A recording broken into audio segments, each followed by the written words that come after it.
Hey everybody, Brian here. So, at the very beginning of August, which is right around the corner, we are finally fulfilling our long-held promise to go to Focus on the Family headquarters in Colorado Springs, Colorado, 80995. What's great is that at the same time that we are going, Adventures in Odyssey is going to be celebrating its 1000th episode with a live show right at Ted Haggard's church. No, I am not making that up. So we are going to go there. We are going to see that show. We are going to see Focus on the Family headquarters. And then on Sunday, August 4th at La Burla Bee in Colorado Springs, we are going to perform our live show telling you all about it. Now, this is a truly live show. We don't have all of the technical ability to stream it as it's happening. So if you want to see it live, you gotta be there live. We're going to be there. We're going to bring merch. We're going to have video. We're going to have pictures. You can buy t-shirts and stickers from us. And we are going to have 2 completely unique pieces of art to auction off for local queer charities. Again, this is only available to you if you are there in Colorado Springs. It's going to be a hell of a time, and it is really coming up fast. So we hope to see you there. Either way, on with the show. What? I like to sometimes open these conversations with the discussion of current events, to just get our jaws flapping. Unfortunately, nothing has happened this weekend. Yeah, it's so weird. Absolutely nothing. No one got shot. No one, no, especially not. That's a kind of a weird thing to throw out there. Come on. So many possible worlds, but we got this one. So many possible worlds, but we got this one. Welcome to the Worst of All Possible Worlds, the first and only podcast where nothing ever happens. I'm the worst of all possible Brian. I'm the worst of all possible AJs. And I'm the worst of all possible Joshes. And this week, we are joined by 2 fantastic guests. They co-host the only podcast about the 4 pillars of modern life: anime, gaming, hosting, and jobs. Please welcome Joe and Tom from Anime Sickos. Hello. We're like dumb. We're done. We're 2 guys. So here's the thing about Anime Sickos is that there's a bunch of boxes I gotta check. One, you know that horse that counts? That's us. Yeah. Okay. Oh, That'll sure. Josh read our spiel with the intonation as though we are the only podcast where we talk about anime, gaming, posting, and jobs. Yeah. No, we are the only podcast. Period.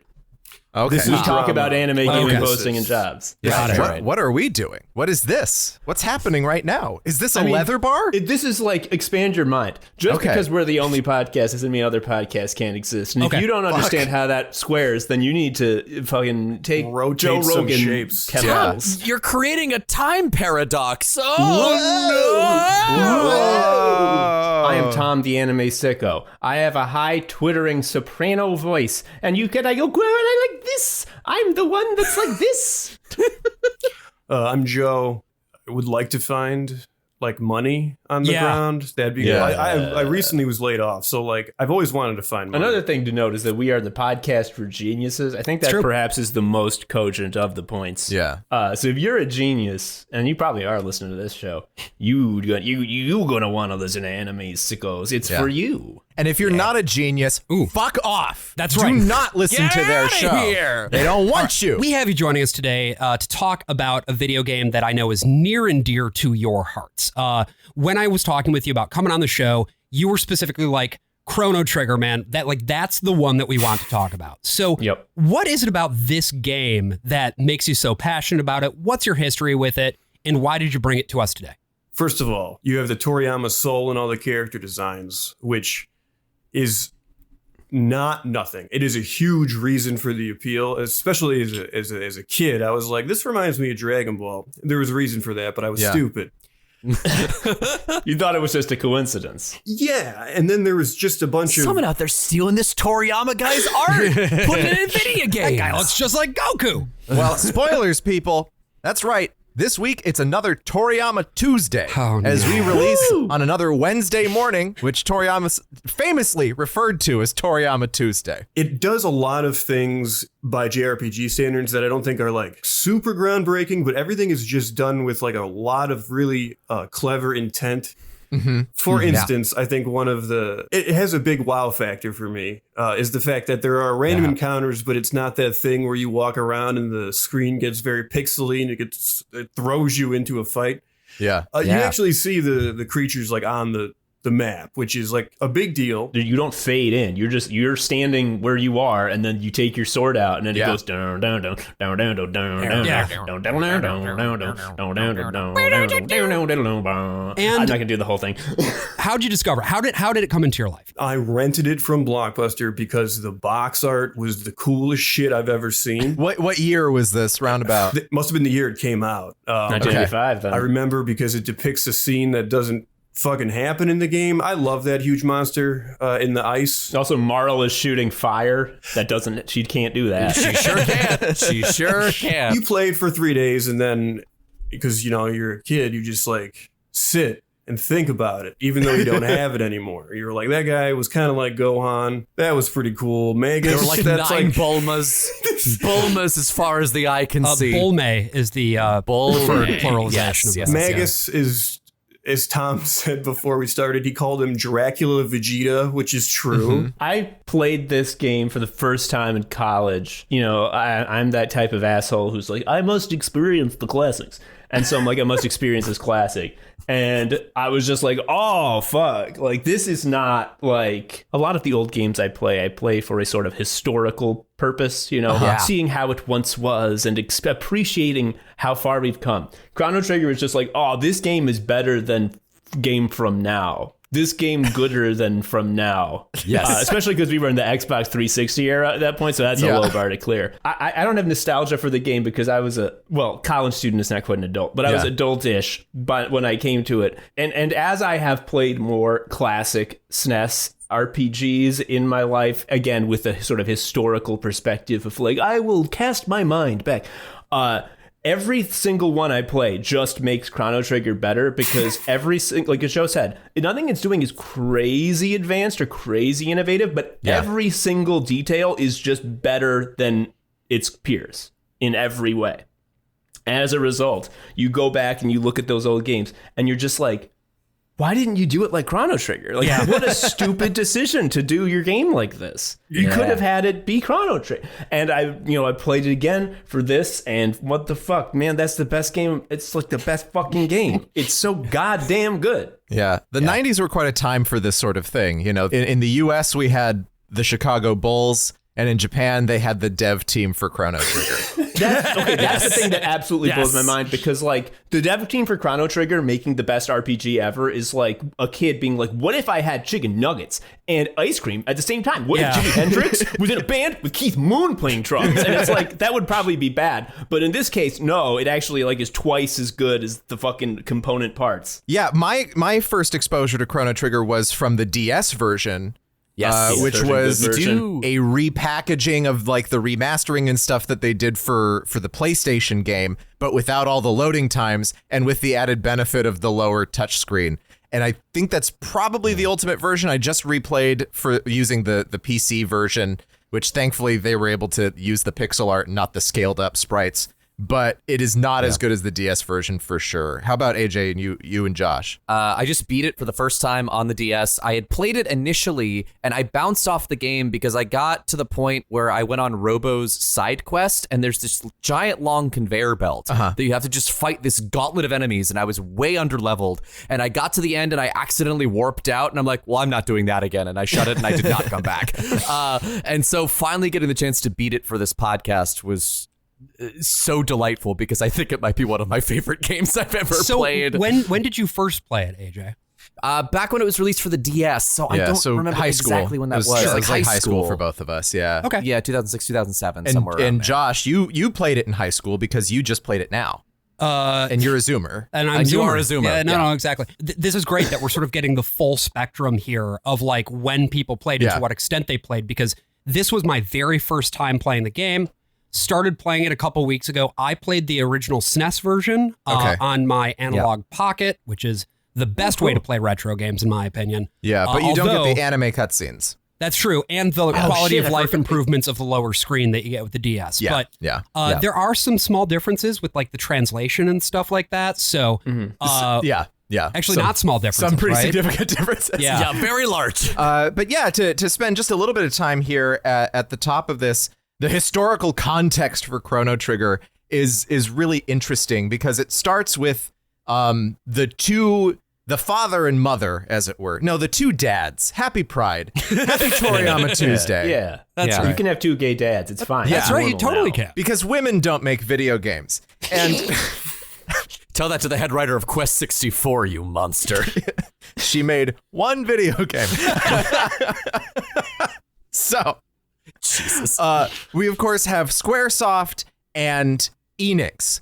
Today, they're one company known as Square Enix. Yeah, but one very bad company. Well, they make good games, but they are inarguably a bad company. No, well, they also make a lot of really bad games, including most Final Fantasies. So we'll start with Enix here because they get out the gate first. Enix was originally a publishing company for real estate tabloids. Oh, This is so Japan. Nintendo dude. started as like sexy playing cards. Yep, sexy playing cards in a sex hotel, Nintendo. Hey, here's the thing. Any playing card can be sexy. You just, location. So Fuck you. In 1983, Enix was like, we're not doing so great at publishing real estate on like the national level, so we're instead going to go into something much easier, which is publishing software. Not tabloids about software, the software itself. And they're like, we don't have any game developers working for us, so we're going to put a contest in a magazine to be like, hey, program a game and send it to us and we'll give you 1 million yen. They're so imagine smart. this They're so smart. Yeah, dude. Like what an if this was MBA today? would never think of that. No. That's another level. It is kind of low-key brilliant in a galaxy brain kind of way, though, isn't It's it? the sort of thing that could only happen in like 1981 and no later. Yes. But also, like, how would you even enforce getting that money, right? You send in the game and they're like, it's ours now. And it's like, no, but I made it. It's Well, like, prove it. I don't know all of the details of how things exchanged hands, AJ. I didn't consult the lawyers on this one. So I know this. I studied Japanese history. okay. Especially in this time it's period. a big part of the late Showa era software contests. Big deal. No, what you do is you stand on the corner and you wait for Kiryu to come by. Yes. And then when he talks to you, you tell him about your problem. Yes. And then he will beat up the people at Enix. And at the end, you'll dance. Yeah. You that also goes have without to saying. tell him about some like key aspect of life he doesn't know about yet. That's right. Like He doesn't know about gay RPGs. people or RPGs. Yeah. Like it's Yeah. like we'll sit you down. You can tell him about leveling up, and he'll be like, leveling up. That's kind of like when I learn a new move in martial arts. I've come to respect you, video game man. The winner of this contest was a celebrated game designer with many years under his... he was a columnist. No, it was a columnist named Yuji Horii who had never made a video game in his life. But he wrote about them for Shonen Jump. Wow. Oh, yeah. Yuji Horii then, at one point, he goes to a software conference in the US. He plays a little bit of wizardry. He's like, this is really fucking cool. And of course, the RPG, starting in the West and starting on PCs, is an adult genre. It's something that like grown-ups are playing on their big boy computers. And Horii is making games for consoles like the Famicom. So he's thinking like, how can I take this very complex thing that you need a keyboard, you sometimes need a mouse to use, and boil it down to a console that is for children and has 2 buttons and a D-pad and start and select. I did want to point up, though, you said he was a columnist for Shonen Jump, which, for those not familiar, is the big anime and manga magazine. That's where you would read Dragon Ball if you so desired. And if you're in Japan at that time, you so desired. Yeah. Oh, yeah. It was very popular. And also that wizardry is like sort of the game that birthed pretty much all modern gaming. Yeah. Like, Miyazaki uses it as a big point of inspiration for the Wizardry FromSoft games. is like this big inflection point for Western CRPGs and for Japanese RPGs. And that's because Yuji Horii then makes Dragon Quest in 1986 using that same top-down format, simplifying it, making it kid-friendly, and basically creates the standard for Japanese RPGs and the way that specifically Japanese console RPGs are going to work. Joe and Tom, you are super into Dragon Quest, right? This is correct. Oh yeah, I love that fucking slime. I can't find it now because I had to rearrange some stuff in my room, but I got all types of slime toys that I was going to hold up in front of the camera, and then the listeners would imagine how cool my slime toys were. Did you ever get the slime controller? No, I did not. The PS2 one? Yeah. I saw that on little eBay blue for guy? like Yeah. $900. It's a hot item. And so from the first Dragon Quest, there was a slime, right? Like Toriyama Yes. drew Yes. that for the very The first Dragon Quest. enemy. It's the Pidgey it's more like the Pikachu in terms of iconography, but it's the Pidgey, and that's the first thing you encounter. It's this weak, harmless, cute-looking thing that you slaughter mercilessly. And you said Toriyama, AJ. You're talking about the one and only Akira Toriyama, Toriyama creator Tuesday. of Goku. Yes, the one. Yeah. And So he was providing the art for these Enix games, including Dragon Quest, from day one. And I think Joe, you summed it up when describing the appeal of slime on y'all's Toriyama retrospective when you said that his appeal is that he just looks so jazzed that he's about to die. He loves it. He's so excited to drop one gold coin. It's such this is the whole thing. Like if you want to understand like what is the sort of feel of Dragon Quest is like you get told like, hey buddy, you're gonna go on a fucking quest, here's your sword, and you leave town and you go out and you have a random encounter music, and the first thing you see is a fucking dumpy little Hershey's Kiss with a big ass smile. Yeah. It's like, I'm having fun and you will too. And it's just like, shit, man, you right. It's true. This game catches fire in Japan to a point where Enix has to like consult Nintendo and is like, you can't release this game on Wednesdays. Otherwise, like we get really bad press because kids ditch school. You know when you have to release it? You know what day you have to release it on? You ready for this? What day? Yeah. What day? Toriyama Tuesday. That's right. Yeah. Which means Saturday. He renamed Saturday into Toriyama Tuesday. This is the kind of clout you can get if you draw a Dragon Ball. You can get pretty much the whole week. Oh, yeah. It's like he could do like really intricate art with like a lot of details, but like the slime is, again, like a baby could draw the slime. You're just like, hey, can you do this? Like, yeah. And but Yeah. To have a brain that could make the slime from nothing. Oh, amazing. It's amazing. It's like, it's a smiley face on a raindrop. Mm-hmm. and yet it's so much more than that at the same time. Mm-hmm. So this is huge. It sells like 1 million copies in 6 months. They bring it to the US and it sells a couple 100,000 copies.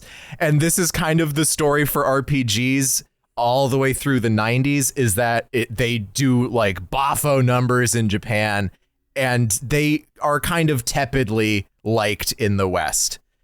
Really until the handheld era, until Pokemon, until Golden Sun. Actually, Golden Sun outsells in the US what it does in Japan. But for this like 80s and 90s, people are not getting super into RPGs in the West. Thankfully, we were still getting some released on our side. Also Final Fantasy VII, I should say. So right. Squaresoft, speaking of Final Fantasy, the next year, they're working on a game led by Hironobu Sakaguchi. And he's kind of frustrated. He might leave the industry. Squaresoft is about to close forever. They were kind of operating out of like a guy's apartment most of the time that they were in business at this point, and they're about to declare bankruptcy. So they take their game Fighting Fantasy and they're just like, you know what? No, like we're just really sad. So we're going to call it Final Fantasy. It's going to be, That's just a much better title. It's a much better title, but it's also just big, like, I'm depressed. It's like a big banner saying, like, goodbye, everyone. No note adventure. No the name funeral. Of our game is going out of business. This obviously does a lot bigger in the West than Dragon Quest ever does. Final Fantasy is this world-spanning colossus in the way that Dragon Quest has still never quite reached in the same way, and also does Bafo numbers in Japan. Final Fantasy's format is a little bit different. You can see your own characters as they fight instead of the sort of first-person Ultima type view, but it's still turn-based until Final Fantasy IV, when they make the active time battle system, which is just not my favorite thing in the world. It's a combination of real-time and turn-based battle that then gets used in Chrono Trigger. Also, Final Fantasy features music from Nobuo Uematsu, Hell yeah. Yes. King alert. King alert. So we get to 1995. The last two Dragon Quest games are actually not being produced by Enix at that point. They're Chunsoft games. Yeah. But still just doing insane. Still going crazy every time it releases in Japan. Still Yuji Horii doing all the scenarios. I love these guys. Yeah. That's going to be a theme. And Final Fantasy VI has just released from Squaresoft. So they're doing great. You know, I feel like the critical consensus tends to be that Final Fantasy VI is the best of the entire series. And so Square pulls just an absolute maneuver here. They're like, we are assembling a dream team. We're going to get Hironobu Sakaguchi of Final Fantasy. We're going to get Yuji Horii of Dragon Quest. We're going to get Nobuo Uematsu, kind of, for the scoring. Although he doesn't do most of the music, that's Yatsumori Mitsuda. It sounds like Mitsuda is like a replacement. Mitsuda is also King Alert. It's going off in the background. You can't see, but my King Alert siren, or rather klaxon, World is class. spinning. World class. Shaped like a Mitsuda. slime. Very good branding. They get all of these huge names together, and this is like, and they get Akira Toriyama for the design, and this is not going to be Dragon Quest the next, Final Fantasy the next, or any kind of Gaiden. This is a new intellectual property with the big boys, banners across the top like they're movie stars, which they are. And and we're going to get this thing out there, and they're talking about like it's one of the biggest productions they've ever done. It's about 50 to 60 people. Half of that team worked on Final Fantasy VI. Half of them are new and making their first game, which is also telling you how much the industry is growing at this time. Can you imagine the first game you ever worked on being Chrono Trigger? I'd probably stop. And this is originally, I think they were going to do it with Sega because they were talking about putting it on a CD-ROM system. And then, you know, they still have their like gentleman's handshake agreement with Nintendo over at Square. Not that they betray. Nope. And so they're like, no, we're going to put this on the Super Nintendo. We're going to use a huge cartridge size. This thing is going to be very spacious and beautiful and even more accessible and shorter and eventful. And we're just going to throw everything at the wall that we can. And this thing takes 2 years to make. First year, just pre-production. Yep. And basically the whole process boiled down to Toriyama drew some designs based off horrible drawings that Horii did, apparently. He was just like, he drew like a frog with a sword next to it. And he's like, do something with this. Developer And then, art is okay. I mean, look, you go look at a game like Braid. Look at that developer art compared to what they ended up with in the end. You need an artist, you know? Yeah. But when they brought in Toriyama actually said that he appreciated how bad the drawings were, because then it allowed him to make them more his own and put his own personality into it. Yeah. And then what ends up happening is that once those designs are done, the entire ethos of the game stems from those designs. All of a sudden, all these character backstories just like pop into Hori's head because he's looking tone, at, you know, it's not nearly as serious as a Final Fantasy game, especially Final Fantasy VI. It's like, oh, we can keep sort of a light cartoonish feel to all of this as we go along. yeah, like a Saturday morning anime is mostly what it feels like. Oh, on the morning of Toriyama Tuesday. Come on, man. That is Jesus Christ.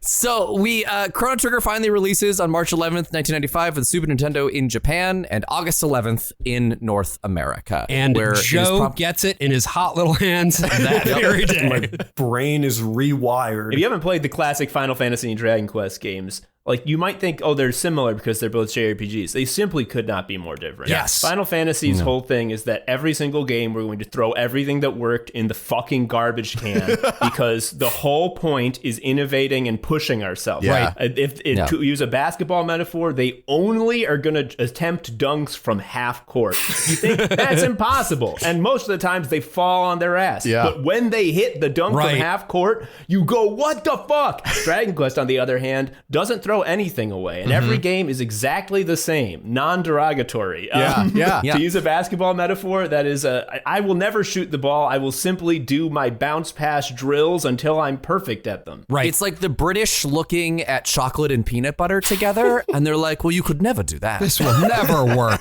That's A absurd. common conversation for like 90s JRPG stuff is just like, what's better, Final Fantasy VI or Chrono Trigger? And the spin-up that is being described for Chrono Trigger to me makes it like a no contest. Like Final Fantasy VI is wonderful. Yeah. All the characters are Lego men that look like shit. Also, the characters are just bigger in Chrono Trigger. You can see shit. Yeah. There's a lot more animation. So much more detail. The number of sprites per guy is like crazy compared to Final Fantasy VI. Final Fantasy VI, they have like 6 sprites total. Yeah. And it's like, do all the animation with that. Good luck. Well, in Final Fantasy VI, it's a smaller team and it's way more characters, right? Chrono Trigger has fewer characters, so they're able to do a lot more with it. You also care about that. Like that's the trade-off. Because like the sequel to this, Chrono Cross, which I've talked about how I never got into, the issue with that for me, among other things, one, it doesn't have the Toriyama juice, but also the sort of like the pitch of the game is that there's like 100 party members. And it's like, I don't care then because like everybody is a disposable freak. Yeah, most of them just sit in a menu somewhere and don't do anything. Yeah, there's only one game that's ever managed to have a party with 100 members and have it actually be interesting, and that, of course, is Fire Emblem. Oh, sure, because you're using a lot of them at the same time. Exactly. Hori would like walk into like scenes and like look over like the transcripts of like scripts that were coming out and be like, oh, that character would never say that. So the smaller cast size actually just like makes it so every single NPC has a distinct personality, point of view, and objective. I love that anecdote about Yuji Horii. That's so because I mean. I talk about like Dragon Quest is so disciplined and so focused on exactly what works, and like part of that is that the stories, the experience of playing a Dragon Quest game from the very first to Dragon Quest 11 is you are playing a series of like 1 hour entertainment snippets where it's very clear when you've reached the point where he wants you to save the game and go to bed because you got school tomorrow. Right. And every one of those 1 hours has all of the flavors of the treat in it. And like Final Fantasy is a big fucking bloated mess that the third act always fails and gets confusing and unfun. That does not happen in Chrono Trigger. They stick the landing, and we will get there. But for now, what I want to talk about is to go back to the characters. I want to talk about sort of the 3 primary, I guess you could say, tritagonists of Chrono Trigger. They are Chrono, Marl, and Luca. So let's start with Chrono real quick. He's Goku. Game is called Chrono Trigger with an H. Chrono is Chrono without an H. That's just coincidence. He doesn't know about time. Well, because I think you can only have 5 characters per name. Right. So it's CRONO, MAGUS, MERLE, LUCCA. He has red Super Saiyan hair, which is why he's so cool. Like it's not full spiky, but it's like a more relaxed Super Saiyan. And it's one of those things that like you want the ethos of your game to radiate out from your protagonist, and the vibes of Chrono are just like, hey man, it's gonna be fine. Yeah, we're gonna have like a little adventure. Like the one like personality trait that is canon about Chrono is that everybody fucking loves this guy. They love him so much, and you can't help but fall in love with him too. Yeah. Also, his other personality trait is that when he wins a fight, he looks directly at you and goes, "Yeah!" And does a little fist bump. And Chrono at the beginning of the game is, you know, his mom wakes him up, and it's the day of the Millennial Fair. Oh, time to go and avocado toast for all. That's right. It's time to go and be chuggy at the fair. And what I like about the Millennial Fair when you go up to it is that it really is tutorializing some of the mechanics of the game while simultaneously building the world, which is a very difficult thing to do. I can't stand this is how you walk Space Marine type stuff where it's like we are stopping the game to do preschool and then it's going to pick up again. Like the magic move is what is happening here at the Millennium Fair. Like, how do you learn to fight? You go and at the fair, one of the things you can do, you know, as a child to have fun at the fair is beat up a robot who exists to get his ass kicked. And he sings a little song that is specially composed just for this character where he says, "My name is Gato, I have metal joints. If you beat me up, you'll get 15 points. And they're not at robot level technology, so there's probably just a guy in there. Like he also, that's like maybe my favorite song in the game with a lot of good songs in it. I just like that. And then you've got like, you can bet on a race that teaches you how to bet on races in the game. Really important mechanic. You can like help guide a cat to a little girl. You can accidentally steal some old man's sandwich. By the way, something that you don't know at this point is that at the fair, choices matter. Yeah, they are monitoring your behavior the whole time. Like, and that's a Dragon Quest thing to some degree, right? Where it kind of, some of them have like those personality quizzes. I think it's 2 or 3 that I played back on like the Game Boy. Yeah. I think 3 is a quiz. Yeah, it gives you like a little quiz that's like who, it kind of determines how your character like looks and what their stats are going to be. Yeah, but it's also an inversion of a Dragon Quest thing, because Dragon Quest is very, like, it says it on all the manuals and in all the tutorials, like, talk to everyone, press A in front of everything. Yeah, and so like you go and you're playing a game, you see a thing on a table, I'm going to press A in front of it, and it's just like Chrono ate to old man's lunch. No.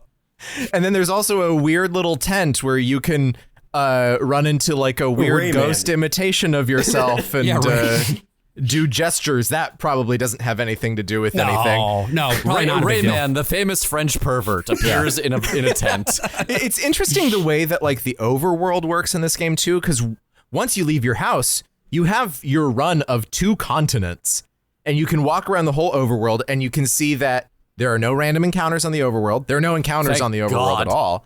And also there are no like towns. Each house exists on the overworld. So you're always going just back out into that zone before you go to the next place. And when you are at the fair, you meet a girl named Marl. And Marl is, she's just a normal girl. She's just a fun, adventurous girl. She's normal. Nothing. She's trying to have a good time. Just trying to have a good time. She's got a cool pendant. This is the moment that I fell in love with this game, is when you run up the stairs and you run into Marl, but it's not that you just run into her. You eat shit. Yeah. Like, she runs into you, and Chrono is down and does not get up for a very long time. And I'm just like, that's the tone of the game. Yep. That's the fun of the game. Again, choices matter, right? You have a choice here. You can help her up, or you can go get her pendant. The pendant is closer. I thought I was bringing it to her. Right, exactly. I wasn't stealing. There's more going on here than you think there is. And the other, again, the third character here, Luca, you then meet her because she's an inventor, she's a tinkerer, and she's invented a time portal that can beam you from one location to another. You just step on one platform, and it'll beam you over to the other platform. It's the Prestige, but there's no killing. So as you're about to beam from one side of the portal to the other, Marl's pendant does something unexpected, and now the portal is like open, and jumping into it takes you to the Middle Ages, 400 years ago. We now have time travel. We have the titular Chrono portion of this Chrono Trigger. Like, the first person in the Middle Ages that you fight is like a goblin that like kicks a little roly-poly guy. Yeah. So how it works is, Tom said before, you approach the enemy guy, and all your guys just take out their weapons, and the fight starts there. The baseline kicks in immediately, and the game runs on ATB, active time battle, which I think on this podcast we have mixed feelings about. I'm of the persuasion that it's good because there's always a bar going up. So I'm like always making money. Yo. That's so true. That's so true. Joe, you're smart. This is castle times now. You gotta kill some guys. And so the way that, if you haven't seen the ATB, every one of your guys got a bar that's going up. It goes up at a different speed based on your speed rating. It's the stat you got. So if you have a higher stat, your bar go up faster. And when your bar go up all the way, you get to pick a thing to do. And your thing to do is generally kill the little guy. At this point, I think you can just sort of use your weapon. So the real thing that you want to be doing, because it owns, is using your techniques, which cost mana. Yes. And so this is like shoot fire at a guy, do a jumping slash that does extra damage, things like that. And the interesting thing is that enemies move around on the battlefield. Spatial position. So your matters. techniques, can follow the way that they're moving, and sometimes you can hit 2 or 3 of them because some of your attacks move in a big long line. Sometimes you got a little spinny attack that can hit like 5 guys if they're all grouped. Were these AoE attacks a new concept that was introduced in Chrono Trigger, or did this also exist in Dragon Quest or Final Fantasy? I don't actually know. I remember it being in 4. Everyone was just in a line, but you could like affect more than one enemy at a time. Yeah, certainly. But that was that what you're talking about with the Final Fantasy is if you attack one enemy with a spell, it does all the damage. And then it's a binary choice. Yeah. You can decide to affect every enemy, but it does less damage to each of them. This is the only game I'm aware of at the time in the classic JRPG format that had like spatial positioning in a way that mattered. Because again, most of the time there was no spatial positioning. You just cut to the battle view where everyone's standing in fucking lines. It is the perfect amount of mechanic because it could be annoying if the game was like too in on spatial stuff, by which I mean, I think of, for instance, Final Fantasy Tactics. I hate having to fucking put like the guy facing the right way at the end. The only spatial concern here is just like, are the guys lined up that you can hit everybody with your Cyclone? It's not so much like, oh, I have to be optimal here.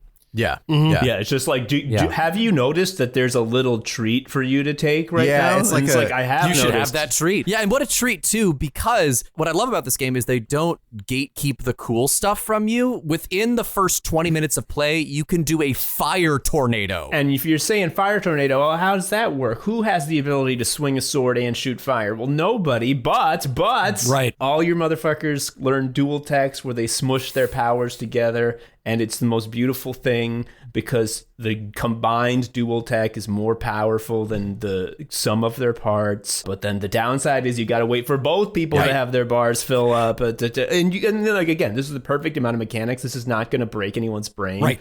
But it's just like, hell yeah. And also, I mean, this is sort of the actual like nut to crack for all JRPG game design, which is how do you pick the best option off of a spreadsheet into something fun? And this is how you do it. By making it be two people having the power of friendship. Right. Done. Well, and the important thing, too, is that, yes, they're throwing a lot at you, but they're not doing it too quickly.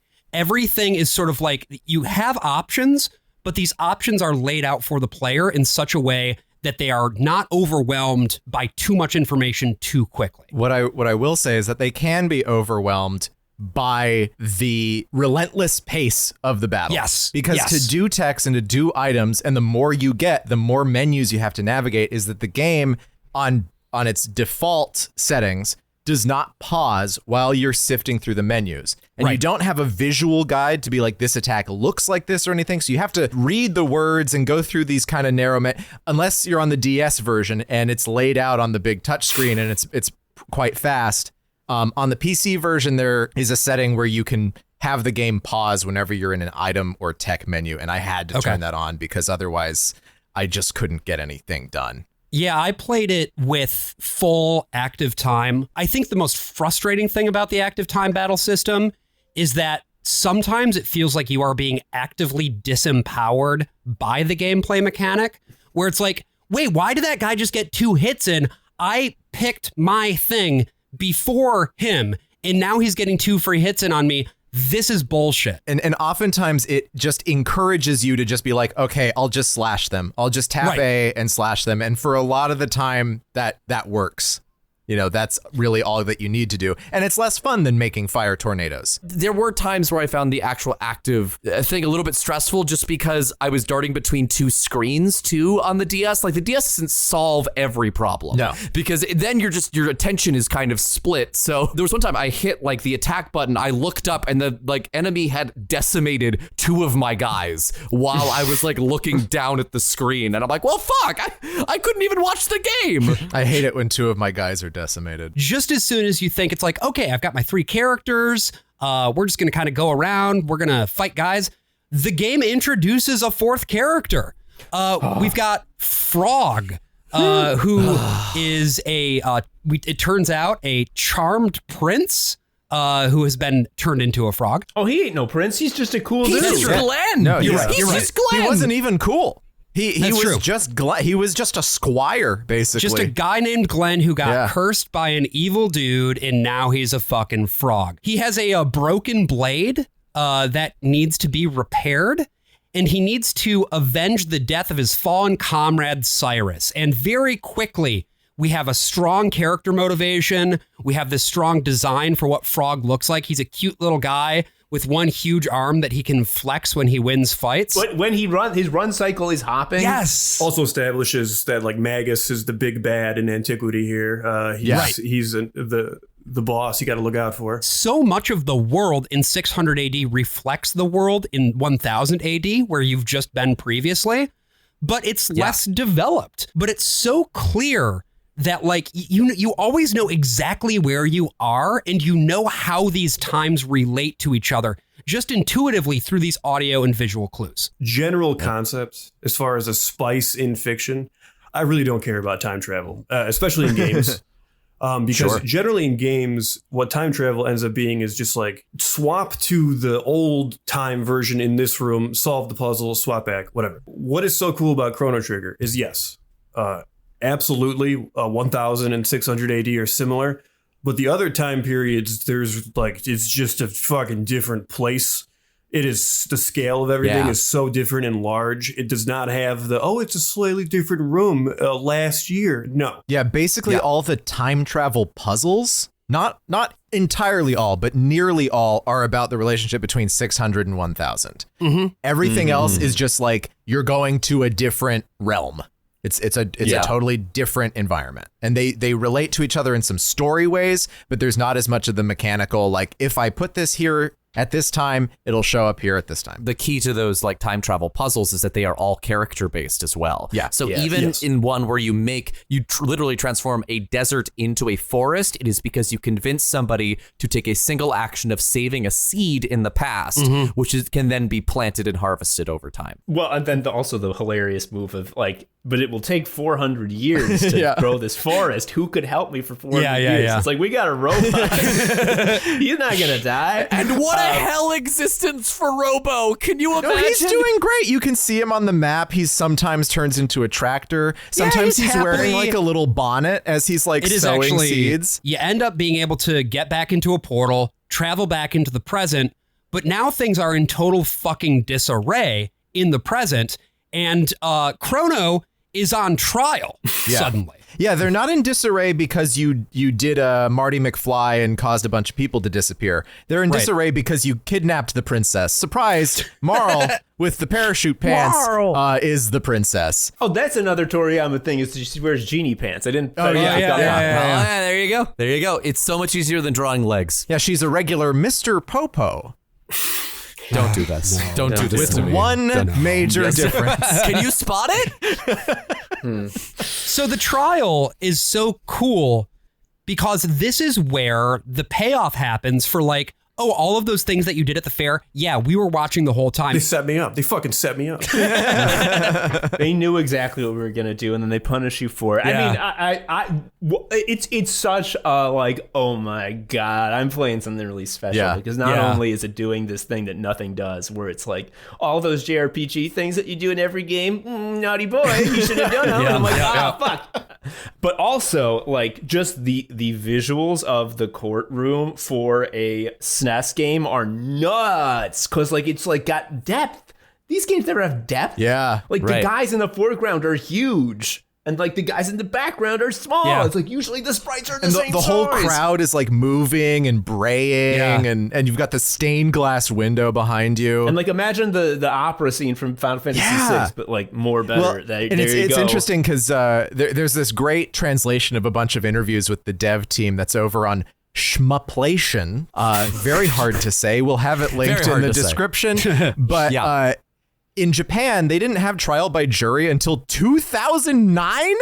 What? And it's still kind of a mess. Not like our justice system. Our justice system is great. Yeah, no. But they used Apollo Justice, which is the spinoff of the Ace Attorney series, in order to like convince the Japanese public that moving to a system where a jury was present would be a good idea. So the fact that this has a jury trial is you have a bunch of guys who are like, well, I've seen some movies, which is why this game is not only inspired by like wizardry and Final Fantasy and Dragon Quest, it is also inspired by the works of Aaron Sorkin. No! Specifically of Few Good Men, baby! See, Josh, he couldn't handle the truth. That was the problem. Apparently. Josh, were you expecting something like this to happen in the game? Oh, no. Yeah, I was not expecting something like this intricate, I guess, in a game from this era. Because it's so much more than what you expect. You expect strict linearity. You expect, pre-written back and forth text that doesn't really have anything dynamic to it. But just thinking about what they needed to do to program this sequence, the fact that like you can even, if you do certain actions or don't do certain actions at the festival, you can win acquittal, but it doesn't matter, obviously. Yeah, you But still the go to fact that prison. The fact that they had to program in every single one of these variables based on the actions that you take, link it to a piece of dialogue, and then link that to like the little animation of the guys choosing whether or not to vote to acquit. Insane.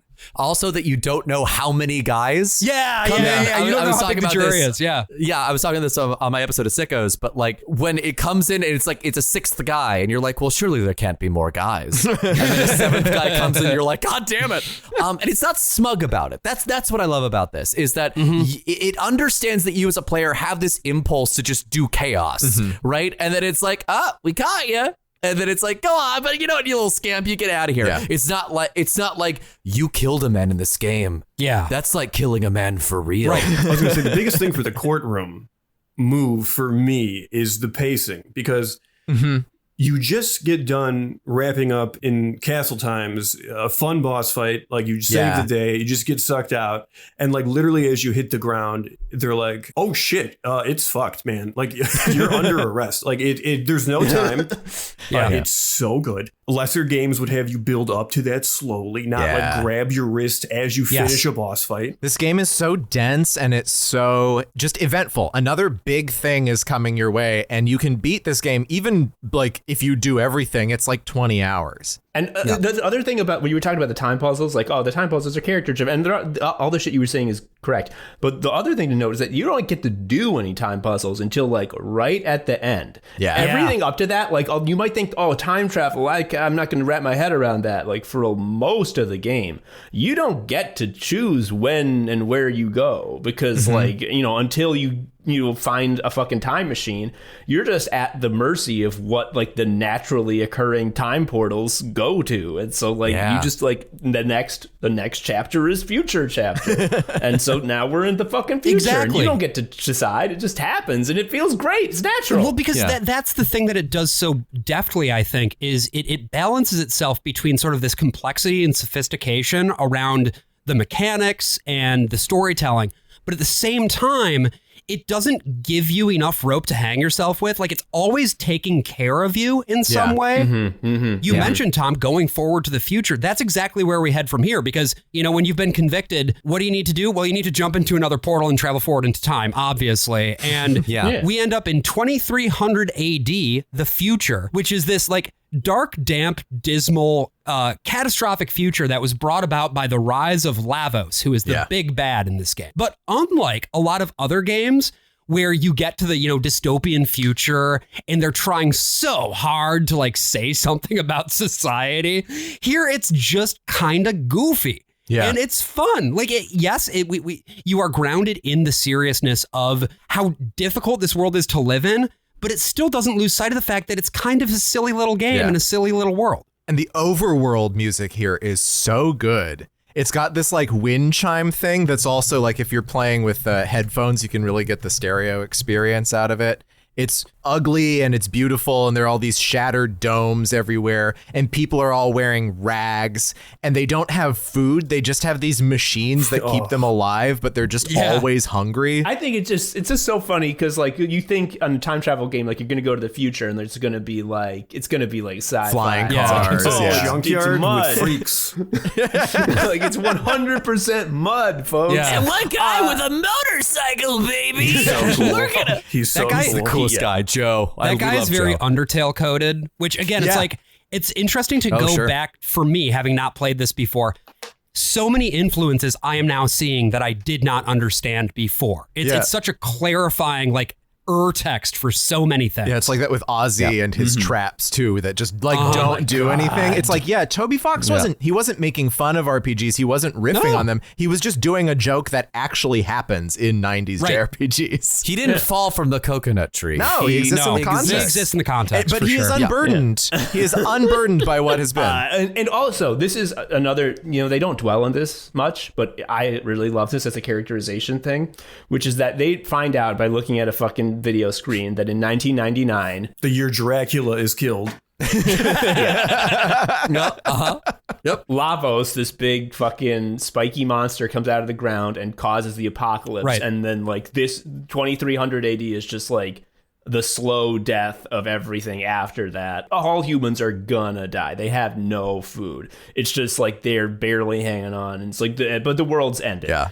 So if our heroes went back to 1000 AD, they could live their lives totally to the fullest and die safe in their beds. They don't have, they are in no danger. And yet they're still just like, but we gotta stop Lavos. And like, that's why Chrono's my boy. That's why everyone loves Chrono. Because he could have gone home and gone back to bed. And we know how much he likes that because he has to get waking up to go to the fair. He's an eepy little guy. That's one of his 3 personality traits. He likes sleep.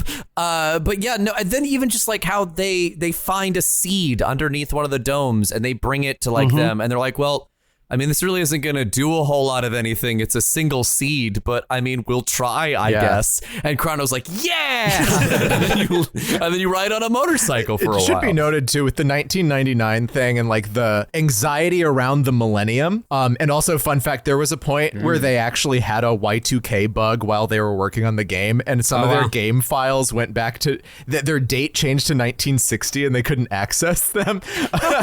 But I mean, especially in Japan, I mean, you had like the Shinrikyo thing. Like there is a lot of anxiety about the approach of the year 2000 that doesn't necessarily even have anything to do with like the Y2K bug. There's just like this creeping feeling. And I love that they use AD and BC in this fantasy world. Yeah. Well, Jesus exists. He's real. Absolutely. So I'm a sucker for just anime-inspired junkyards where important things happen. Like in Hunter x Hunter, there's Meteor City where the fucking Spider Troop is from. It's just a big junkyard. Yeah. And it's the dump. In Kengan Ashura and Omega, strong guys come from the inside, which is the dump. You guessed it. And the future, the most important locations in the future are what? There's junkyards. There's abandoned factories that spit out robots that attack you. And then I think there's like a snowy mountain that sucks. But we pick up Robo, who essentially is like the tank from Sandland, but like a guy. He's just like standing up. He's a robot who learns to love. Yeah. Who doesn't love a robot who learns to love? Like that's a robot who didn't learn to love. That's who. You're goddamn right, Tom. You're goddamn right. Well, and I think actually my favorite, a lot of characters have stories that are like individualized. Like Frog has his whole thing going on. Luca has her whole thing going on. But Luca also has this interrelationship with Robo, who she's able to bring back to life. Well, she's a tinkerer. She loves to be able to experiment with physical objects. She made the singing karaoke Catboy robot that you killed earlier at the fair. That's just not a guy in a suit. We promise that it's not just a guy in a suit. Don't feel bad about killing this man. During the trial, they should be like, you beat up Gatto. He was going through some stuff. And I hope the 15 points were worth it, you monster. And like he had a wife and kids. Yeah, the two like main like 2-person relationships in this game are like Chrono and Marl, sort of. I mean, they're gonna get married at the end of the game, whatever. They go on their little date at the beginning. But like Luca and Robo have like a surprising amount of heft, and it comes back to the relationship between those two characters throughout the whole game, and that for me was just so affecting. I always loved those scenes where he's sort of like Pinocchio or Astro Boy, where he's like learning how to love or whatever. And then we find out he has an ex-girlfriend. He did know how to love, but also she sucks. But it's not her fault. It also wasn't love that, you know, they were programmed. It was just sex with them. Uzi Punch is the coolest tech skill name of all time. It's just a wonderful name. Uzzi Punch, actually. It's spelled in the SNES version. Uzzi. That's where you learn your fantastic new language skills. God damn it. To speak on the relationship with Robo and Luca. Yeah. This is where the combo techs come into play, because you get to see that a little bit. It's fun. Yeah. I think my favorite of theirs, I don't remember what it's called, but it's like she throws a grenade and he makes it explode. They make fire hell. And this is just what makes the double text so good. I mean, because they're good because they're like powerful attacks that are the most efficient, but just like it uses the cool characters you love and like their personalities, and it's like, oh my god, they're working together, they're buddies, and like that. It also incentivizes you to, when you have more than 3 characters eventually, which I think by this point you do, I want to see him hang out. I want to see everybody hang to out. switch them out. Yes. Yeah. The moment where Robo encounters all the other robots that are That's just like so him, sad. And they just and they're kick like- his ass. well, they're like, you're defective. Yeah. And the thing that actually broke me was that Robo then said, I'm defective? And I was just like, no, you're not, my sweet robot boy. You're perfect as you are. And then Luca they beat the gets shit out of the him. Dump. Yeah. They throw him in the dump.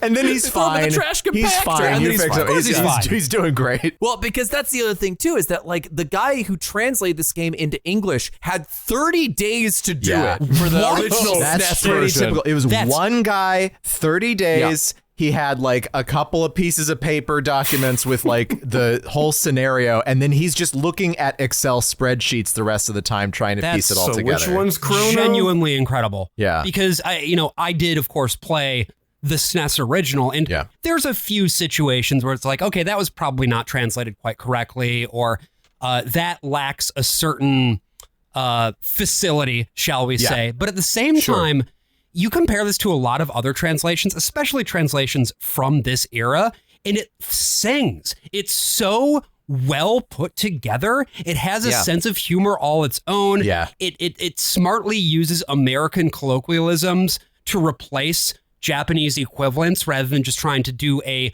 faithful one-to-one translation.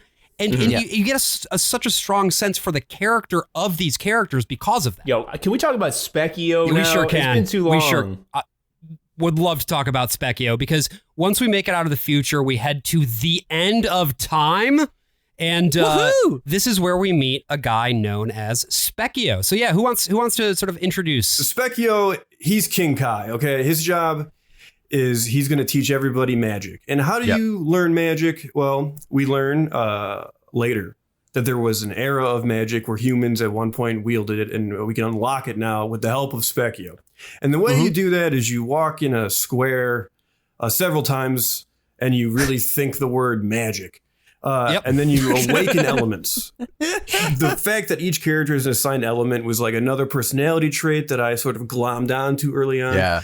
Chrono learns lightning, which is a cool element, I guess. It's just neat. You just zap stuff. Luca learns fire. She throws fire all the time. Which is funny because she was throwing fire, but like with technology With before. gun, right. It's like now you can do it, but it's mad. Elemental power. Yeah. Marl is ice. Frog is water. Those are the same but different. Something I truly love is that you can bring you get any character and then you bring them to Specchio, and Specchio gives them the element, kind of explains why this element is bound to them. But if you bring Robo... When you bring Robo, he's like, yeah, you're like not a person. But lasers are basically shadow damage, so that's pretty cool. Yeah, like you don't need me to awake anything from you. You're just chilling as is. Also, Specchio is like the Lord of War. Like he exists at the end of time because like man's lust to kill, even at the end of time, does not die. Insatiable. And to the point of him being the Lord of War, another thing that you can do is you can fight Specchio, and if you manage to kick his ass, he'll give you a nice little bonus. And I mean, depending on what level you face him at, he changes into different monsters. So this is the coolest shit, because I don't know for sure if this is a Toriyama choice, but I can't help but think about how the strongest form for Specchio is a little guy, not unlike how Frieza transforms from being the xenomorph, disgusting huge thing, into just like 5'2". And his final form is the new, which... Tom, can you describe what a new is? Show, I've never been more pleased to have a task assigned to me. So there are, throughout time, blue dudes. They're just round guys who are blue, and it's very unclear what they are or what they do. Sometimes they're robots. Sometimes they're just guys. Sometimes they call you a naughty boy, and you don't know what they were doing. Yeah, they look like blueberries, like really big blueberries. They've got arms. They're not like the slime. They've got arms and legs, and they're not smiling. They're usually kind of perplexed, I would say. they're asleep a lot. They're always falling asleep and waking up shocked. At one point, I forget who says this, but like the beginning and end of all life is the new. And we're just like, no, that's an odd thing for you to say.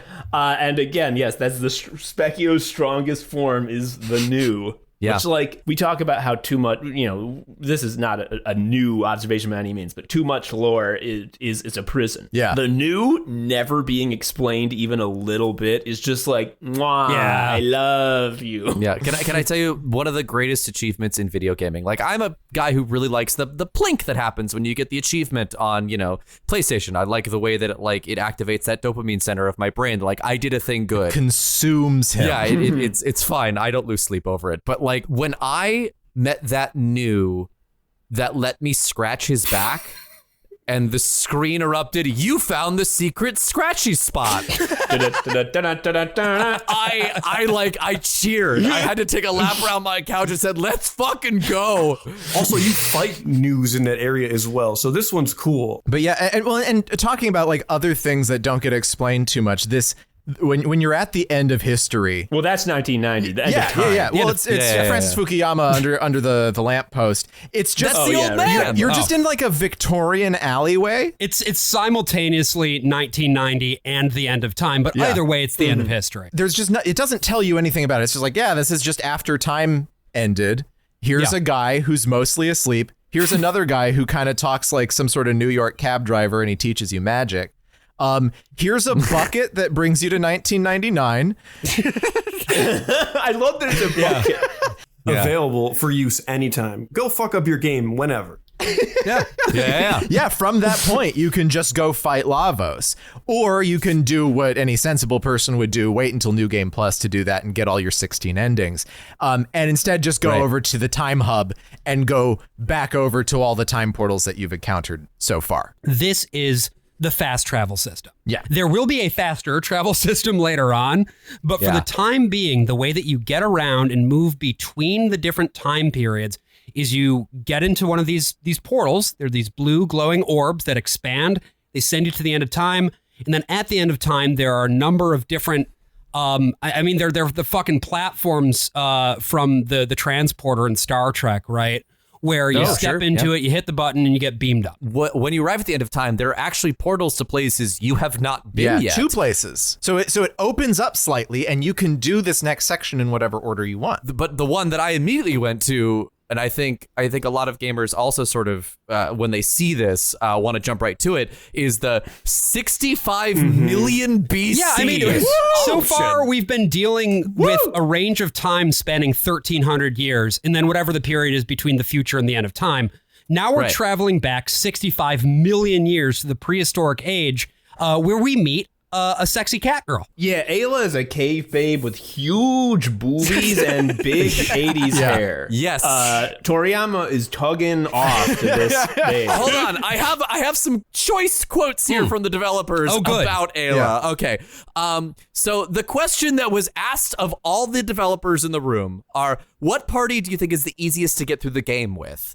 And Katase says, they all have their strengths and weaknesses, so none in particular. I think the difficulty stays mostly the same no matter who you choose. But if you compare the characters individually, maybe Robo is the strongest? Of course, if we're talking about only appearances, I think Ayla is best. And then the interviewer is like, what do you mean by jerkiness? Are you talking about jackiness?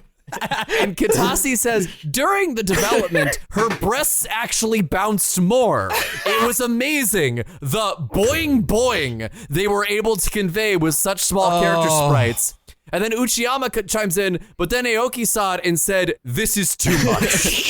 So we had no choice but to restrain ourselves. Release the jiggle cut.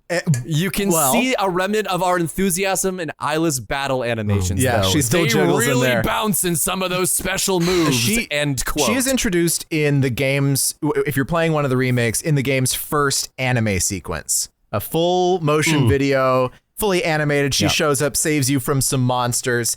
And this character is so horny. When we talked about Frog's running animation being him jumping. She runs around on all fours. She has a tail that she wears as a scarf. Makes her kind of a cave cat girl. She is also like not just horny in that the developers were horny making her. She herself has a relentless sexual appetite. Yes, she wants to fuck Chrono. She wants to fuck Luca. And she says, I like strong people. You strong. Yeah. Ayla talks like caveman. Yep. She says, Ayla like this. Ayla go do this. And yet, like, there are still the Ayla's like character scenes, even though she never starts talking in a less dumb way. It's so like she'll like say some of these lines, and I'm just like, my girl, I love you. She is a strong character. We know exactly what she's going on about. We love a strong female character, don't we, folks? And so much of that is because it is the clarity of her motivation. Yeah. That in her world, her village is under siege, basically, from this group of freaky little green guys called the Reptites. Because Ayla is nothing but raw, muscle and booby. Yeah, she doesn't have weapons. You can't assign her weapons. She fights with her hands. She has fist. Yep. She has fist. And it says 0 when it has like the power up next to it. And you're like, well, that's not going to do anything. And then she rips every enemy in twain with her bare fucking fingers. Half of the combo texts are she throws another person. Yeah. Okay, so you mentioned that some of the combat animations are boobified.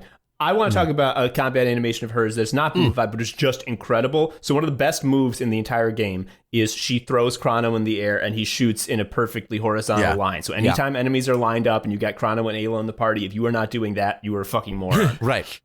But as Chrono is like going in the straight line, so like she's already done her part of throwing him. She's just like doing cheerleader moves. Like, I love this, which is incredible because that's what I'm doing. Right. Like, I love this. Well, I love that the central issue with 65 million BC is that the dinosaurs developed consciousness sooner than like the humans, and were inherently evil. As a result, God sent Lavos to kind of reset the slate, but then humans got out of hand like the Snakes episode of The Simpsons. It's like sort of an inverse of like, oh, I'm going to the future, I'm going to see technology. Oh no, I'm going to see the dump.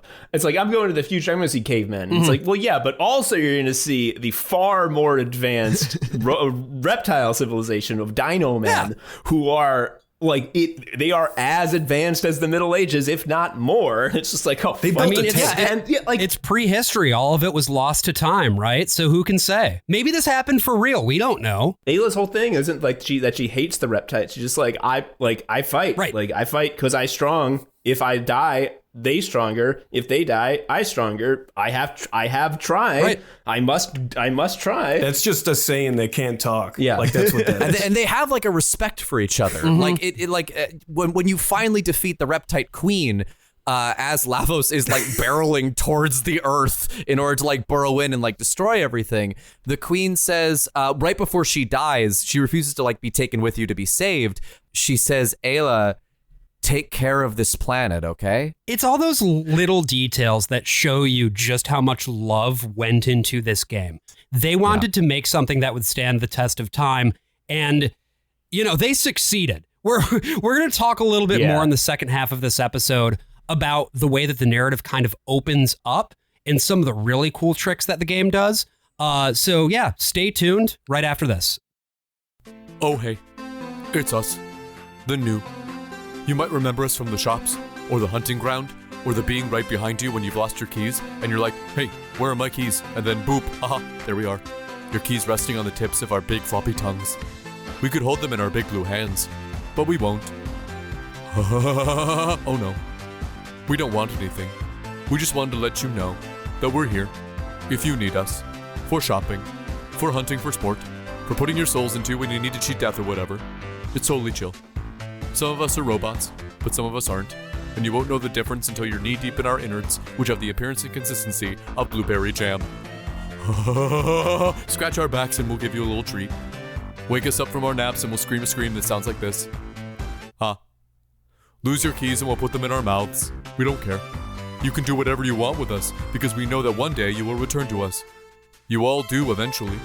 Fight it all you like, but one day you will become new. You came from us, and to us you will return. We'll be waiting, minding your shops, hiding your keys, housing your souls, till the day you wake up and wonder why there's a set of keys on the end of your big, floppy tongue. The new. News in bio.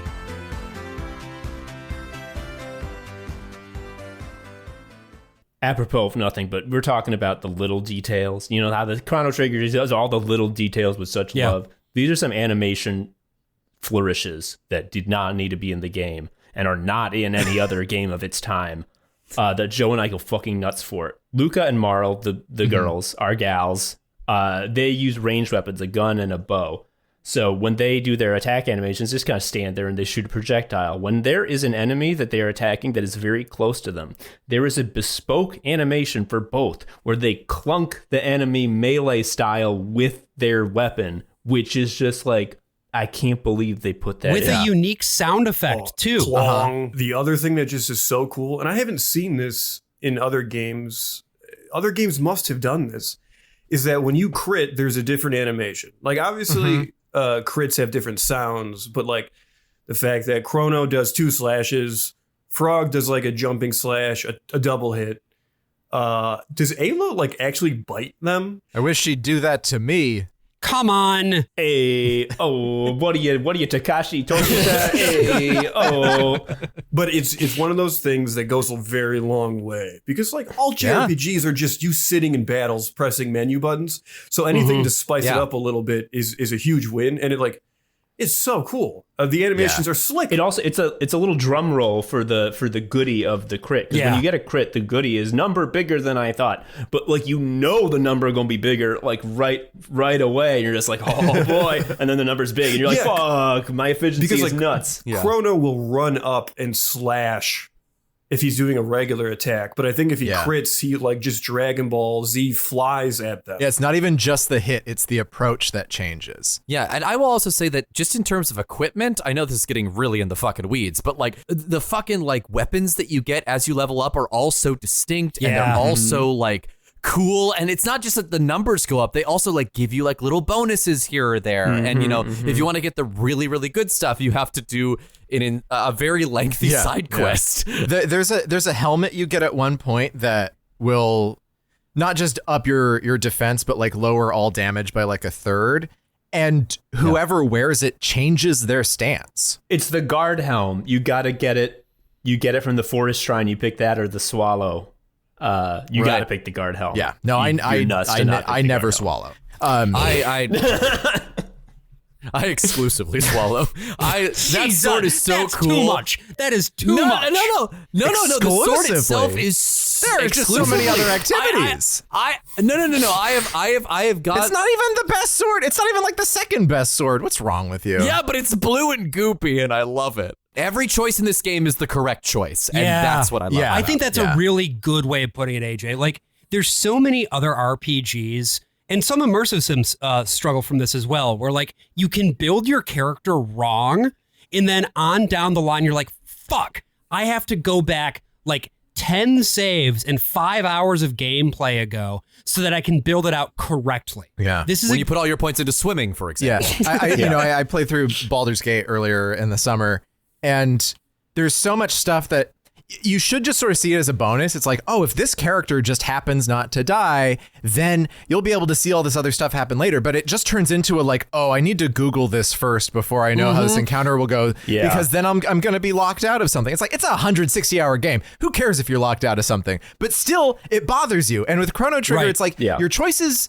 make a difference. You can do certain things and get certain stuff, but you've never like fucked yourself. You've never locked yourself out of anything unless you just like kill lava super early, which isn't really possible to do.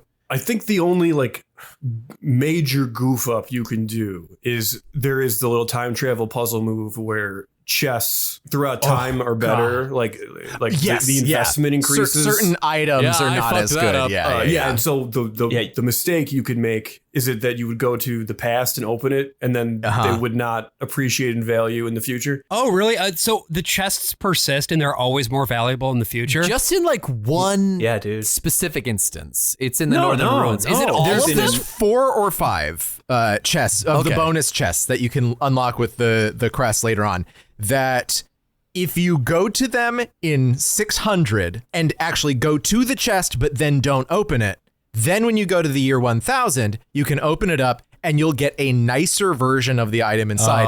And then you can go back to 600 and get the less nice version of the item. But the thing is, even if you don't know that little trick, if just using your fucking logical brain, it's like, if I open this chest in the year 600, it will not still be there in the year 1000. So you can just open it in 1000, go to 600 and get a second copy of that thing. And the thing is good already. Right. And having two of them fucking whips. It's one of those things that's not very carefully signposted. Whereas I feel like the rest of the game does a very good job of signposting. Well, I think it's one of those things. Well, not everything. I think it's one of those things, and we'll talk about this with Luca as well, where it's not signposted on purpose. It's because that's true. They want it to be a secret. They want something to say on the schoolyard and or to sell It's schoolyard game. Because kids used to go to school back then. Open the schools. Can we talk about the next time period? Yeah. We go to so Lavos hits the Earth like a big meteor, and that's why the dinosaurs die. We thought Lavos was just like a monster that someone put there. No, he came from space by total accident. Yeah. And so we get thrown into a portal to 12,000 BC, where it's the Ice Age, and the world is completely ruined, and there's nothing there. It's totally just nothing. desolate, totally empty. Yeah. Or is there? There's Sonic Islands, bitch. It's so fucking cool. Basically, this is.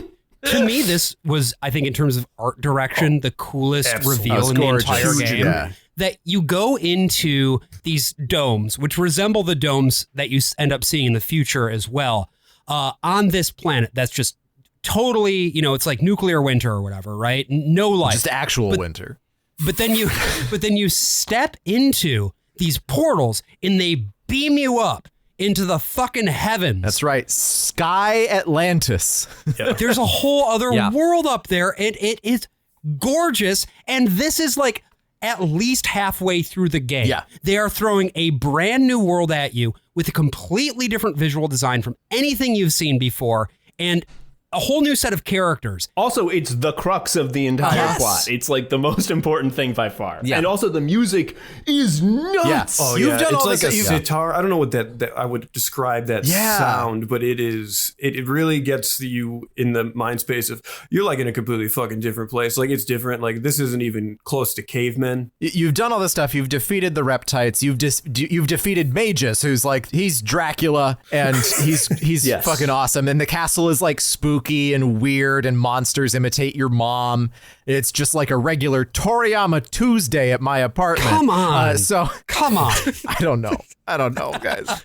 He serves tacos. And so now you find Tuesday. yourself in the sky, and the first place that you see is this place where everyone is like dreaming, and their books are all on fire, or like on water, or on wind. Yeah, when you open them, like elements shoot out. And so they're all. So you're like, what's going on? Am I in a dream now? Where am I? What am I doing? Who are all of these children who are not quite coming down? Not quite, but you have gone up, and what you have gone up into is Zeal Palace. Zeal. This is a special world that is ruled by the queen of the same name, Zeal, as well as her henchman Dalton. Yeah. So Dalton sucks. He's the worst part of the game by far. It's like, Dalton is also here. Here, everyone has like blue hair. Huh. We met someone with blue hair earlier. Damn liberal. And there's also a little guy, a little kid, the prince of who Zeal, says really dark things. Also has, Yeah, he also has blue hair. His name is Janus. That's a different name from Magus. Huh. They're not the same guy, actually. Now, because Magus is an adult. Yeah. He's got a kitty cat. There's also a mysterious prophet who is also Magus. Yeah. No, actually, how could you possibly tell that he's wearing a hood? He's got a hood. His face. He has maybe the most obvious twists in the game, and I think they were trying to obfuscate it by being like, no, he's both of them. It's like, no, I knew that he was both of them. I could kind of figure it out. The gist of it with Zeal is that the reason they're getting so much magic and are able to do all this incredibly advanced shit is because they have a machine. Doom 2016. Yes, they're doing Doom 2016. They are siphoning hell energy out of Lavos and using it to become powerful, and nothing bad will ever happen. It is impossible for hell energy to backfire. Look, all I'm saying is if that you're building a machine, right, and you decide to call it the Mammon Machine. Oh, yeah. Maybe That's stop. So You're tempting fate a little bit. It's like they're harvesting too much of the life stream. It's like they're in danger of a big meteor coming to hit them. Oh, It is Hey, like that. They kill Aerith. At this point, like you play through this other world in the Dark Ages, up in Zeal Palace.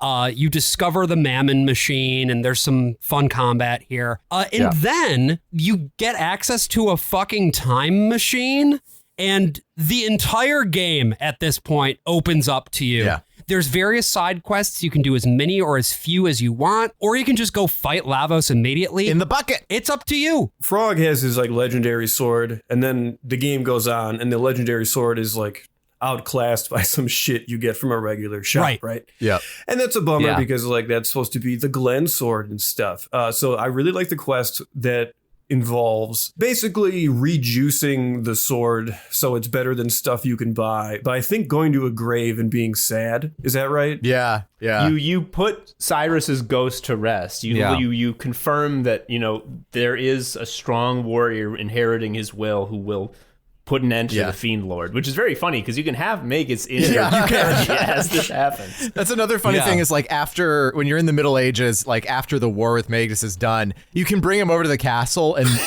people still talk to him as though he's Chrono. One of my favorite side quests is that Magus has three lieutenants, Ozzy, He's a Slash, guinea and pig. Slash is, Slash is the sword guy, Flea is magic, and Flea does magic, and Ozzy is a big green guy who is he's a joke character. He's a gag guy. He's scared. He's a coward, you see.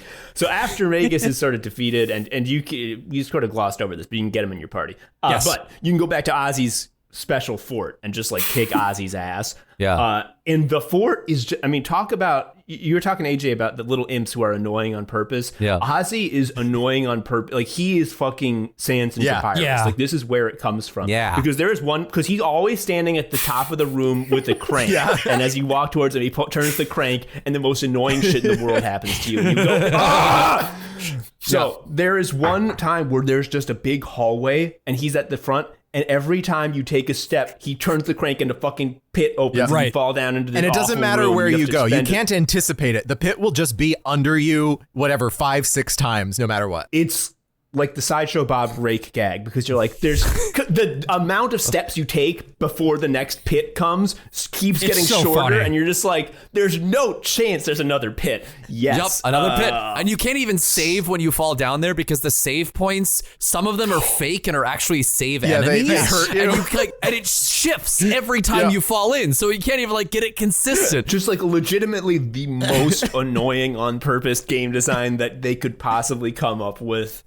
This is like playing, by the way, I don't know if you played any of the Phantasy Star games on the Sega Genesis. That is the baseline game design for Phantasy Star. I was saying some of these levels, like, they don't have random encounters, but they do have enemies just pop up at you. And every time you re-enter the room, they're going to pop up in the same spot. It reminded me of playing Mother, the first Mother, which is all random battles. And whenever you go into a dungeon, the dungeon is like a single straight line, but they just turn up the random encounter number to basically happen every space. Because that's really fun. That's game. That's game. Almost every decision that this game makes is in the interest of making the player feel like they are having fun.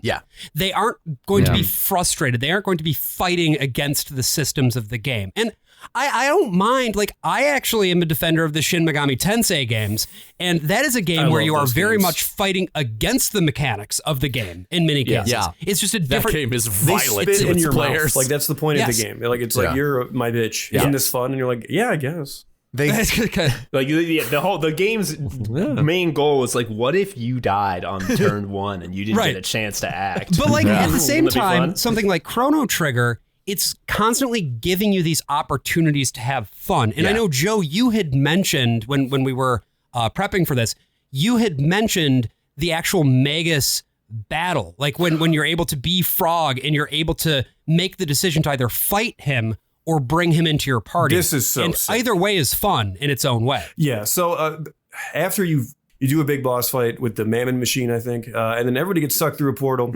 You land on a nondescript snowy mountain, and Magus is there, and he's just kind of like looking out, and he's like, "Are you gonna finish me off?" And like the game gives you a choice here, which like plot wise makes sense from a perspective of like what is cool is fucking stupid. You are given the choice to let Magus join your party. It's worth mentioning that Magus is a Dracula that knows every element. He has a scythe for a weapon. It's pretty cool. Yeah. He has no dual techs. It's like he's cool, but he has no friends. So all of his techs are just solo magic. Right, but you also think about like Final Fantasy VII being like, well, we got to put a Magus in here. It's like, well, that doesn't really fit. It's like, put the vampire in the side cubby. And your choice is to either let him join your party, or you can fight him and kill him there, and then it breaks the curse for Frog later when you beat the game. Now, this is a wonderful player choice, because it's like, hey, do you want the coolest guy ever? Or do you want to change the guy you're used to calling Frog? Like, you love him as Frog. He is always Frog to you. Would you like to change that? No, you pick the Dracula. If you choose to fight Magus in this moment, Frog is like, you guys step back, I got this. And you 1v1 him in what for my money is the coolest fight in the entire game. It's not the most difficult fight. It's not the most mechanically complex fight, but in terms of the emotional stakes and the way that those pay off with the mechanics of the combat, holy shit, it is great. The game trusts you in order to like engage with those moments in the way that you want to, right? And that sort of permeates all the way out to every single side quest being at the end of the game. Like, you can just go on and finish if you want. If you just wanted to play a very linear story, you get to the end, you go fight Lavos and you're done. But if you've grown at all attached to these characters, which let's be real, you have, because they're all great to a one. There isn't a single dud in this bunch. You're going to want to see their stories through to the end. So you go on these side quests to like boost them up. And a lot of these side quests are intuitive, and some of them are not. It's a bunch of side quests where you're building ultimate weapons, and you're making the most powerful party that you can get. I do like the idea of a dud character, though, AJ. I do like the idea of like there's just one guy there's just like Brian, Red 13. Like, put Street Fighter Dan. So wait, what was the side quest that so vexed you? Because one of the things that I think is like very like, again, Dragon Quest discipline, like hey, lock it down, work in your bounce passes, is that if you go to the guy at the end of time, he will tell you what all those side quests that you haven't done are. Yes. So like, what was the one that got you? Well, it wasn't that it got me. What it was just like, in the Middle Ages somewhere, there's a guy you're going to want to talk to. And I was like, I don't want to wander around the entirety of the Middle Ages asking every single NPC if they've got something for me to do. You know what's kind of fucked up, though?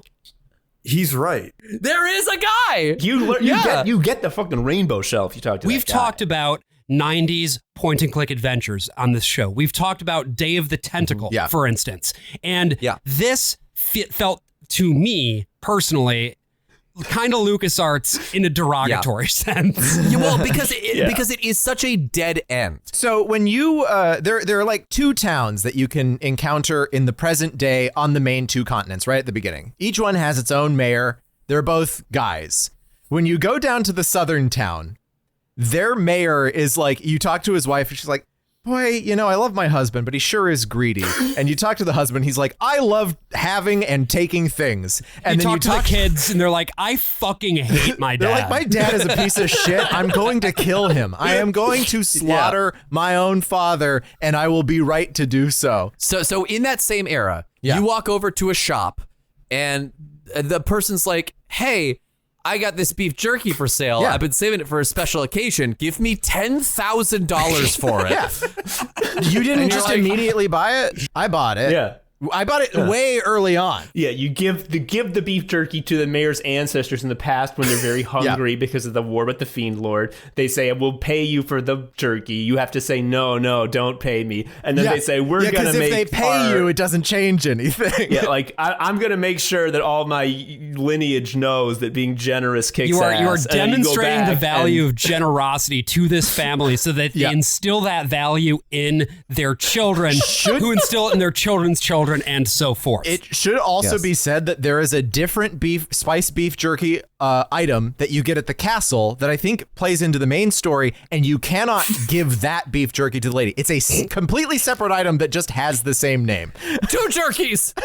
So this is a disaster. When you go back to the present, then you'll talk to the wife again. She's like, I love my husband, but he's too generous. And then you talk to the husband. He's like, I love having and also giving away things. And his kids are like, Dad's pretty neat. So there is this item called the Sunstone. And the Sunstone is the old source of power for the Sky Islands before they decided to do Lavos reactors. It doesn't work anymore.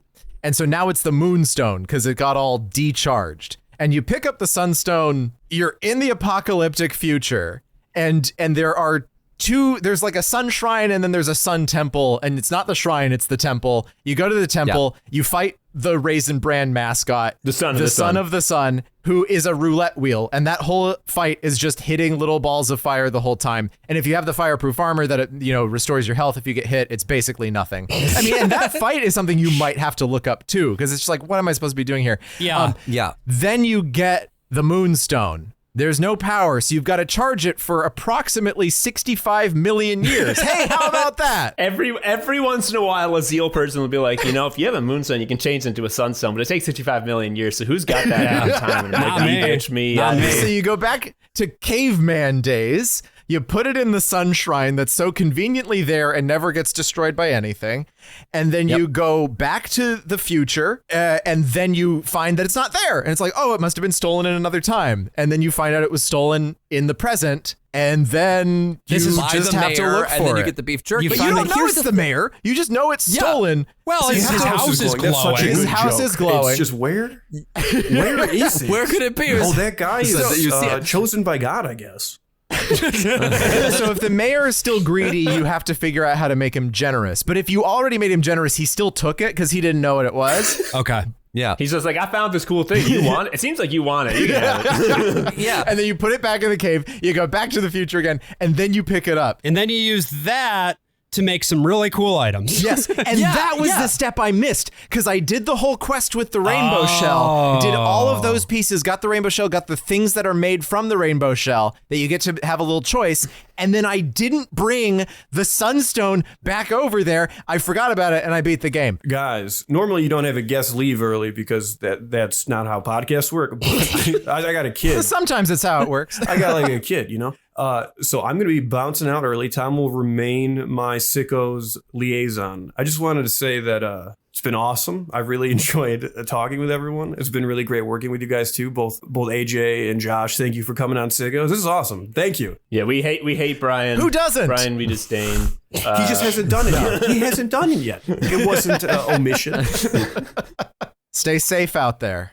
I'll try. Tom, you had brought up earlier that this is like a sort of a schoolyard game that you would come in and share that thing. And I want to defend the jerky side quest as being the most schoolyard side quest that has ever been. Because if you go to your friends and you say the way to unlock the most powerful weapon in the game is you have to buy beef jerky from this one dude, travel back in time and completely rearrange the psychology of an entire lineage of people, you'd be like, shut the fuck up. What are you talking about? Yes, it sounds faker than Mew is under the truck. Yes. Oh my God. And it's real. My favorite was there was a kid in my class. I remember this guy in my class was like, oh yeah, you can get Charizard in Super Smash Brothers. This is the first one, Nintendo 64. All you gotta do is play on single player mode with Kirby, and then when you fight the Polygon team, which is like the second to last thing before you fight Master Hand,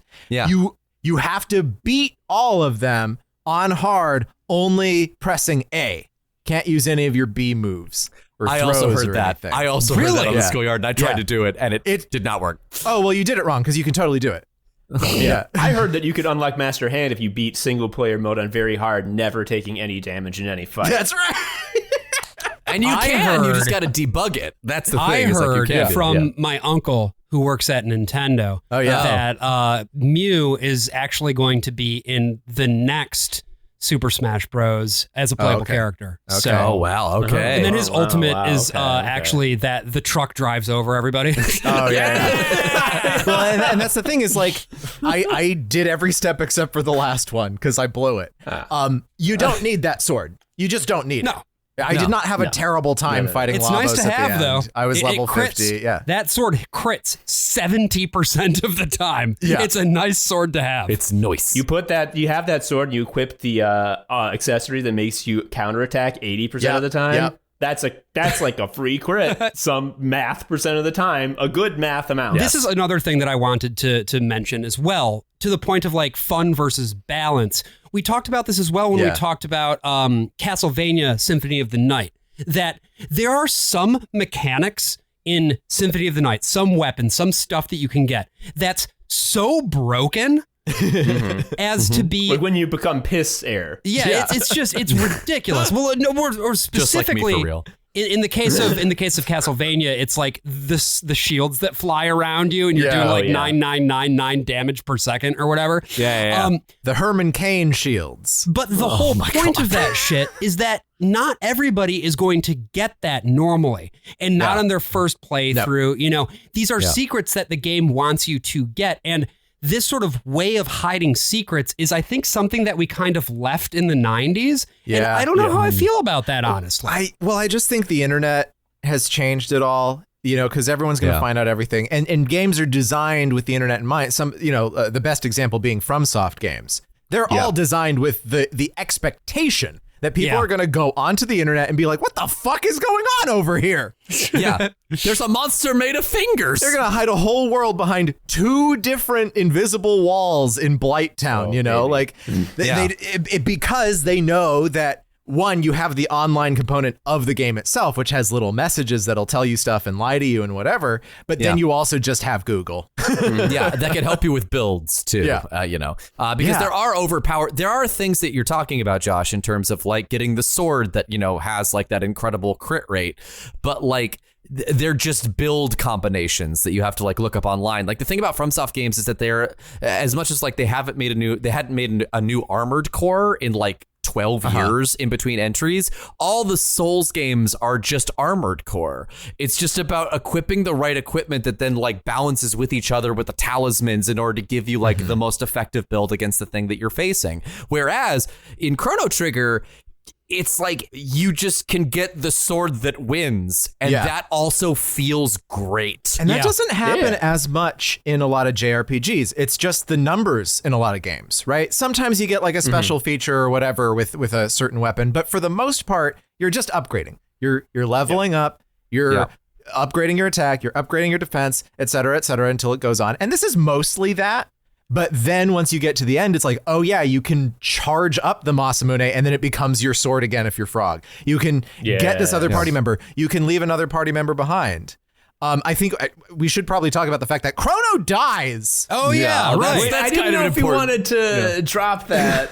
When you destroy Atlantis, and the fun thing about the Sky Islands and everything is that it shows you a couple areas that you can't reach, and you're like, eventually I'm going to get over there. And it's like, no, it's all gone now. It fell into the ocean and everybody died. Except for like these 8 people. So you fight Lavos in antiquity, and everyone's about to die, and then Chrono sacrifices himself. And so then you find yourself at a point where you could not get rid of Chrono before, right? Your party always had to have Chrono at the top. So you could only pick 2 of your party members out of the total 3 with your side characters at any given time. And now you are completely bereft of Chrono. So then you run into Magus, you can get a hold of him, you can kill him, you can do whatever you want. You can go on a very convoluted series of events to bring Chrono back, which is sort of the canon thing to do. That is the only time in which the Chrono Trigger, the thing that the game is named after, actually plays a part. And the thing about the Chrono Trigger is that the Chrono Trigger is actually a type of time egg, which are the best 2 English words in the best possible configuration. But yeah, you got to go back to the guy from the fair and get a Chrono doll that looks exactly like Chrono. That's right. Yeah, you got to go back to Raymond. Yeah, you have to go back to Raymond, the French pervert. It's so interesting because every time period, whenever you accomplish a story thing and you leave and you come back, it's a new thing is going on, right? Before it was like the Middle Ages, the queen disappeared. That's the whole story. The next time you're back, everyone is like, okay, queen was found, now we're at war, right? And then you go back and it's like, now we're at peace. Every time period has that shift in it. You have a forest that burns down in the prehistoric age. You have the crater that shows up. You have Atlantis falling to the earth. The present day, like we were talking about earlier, is fine. Everything's just going fine. Things are not fine for Chrono. He was on trial and everything, and there's still sort of technically just a stay on his execution.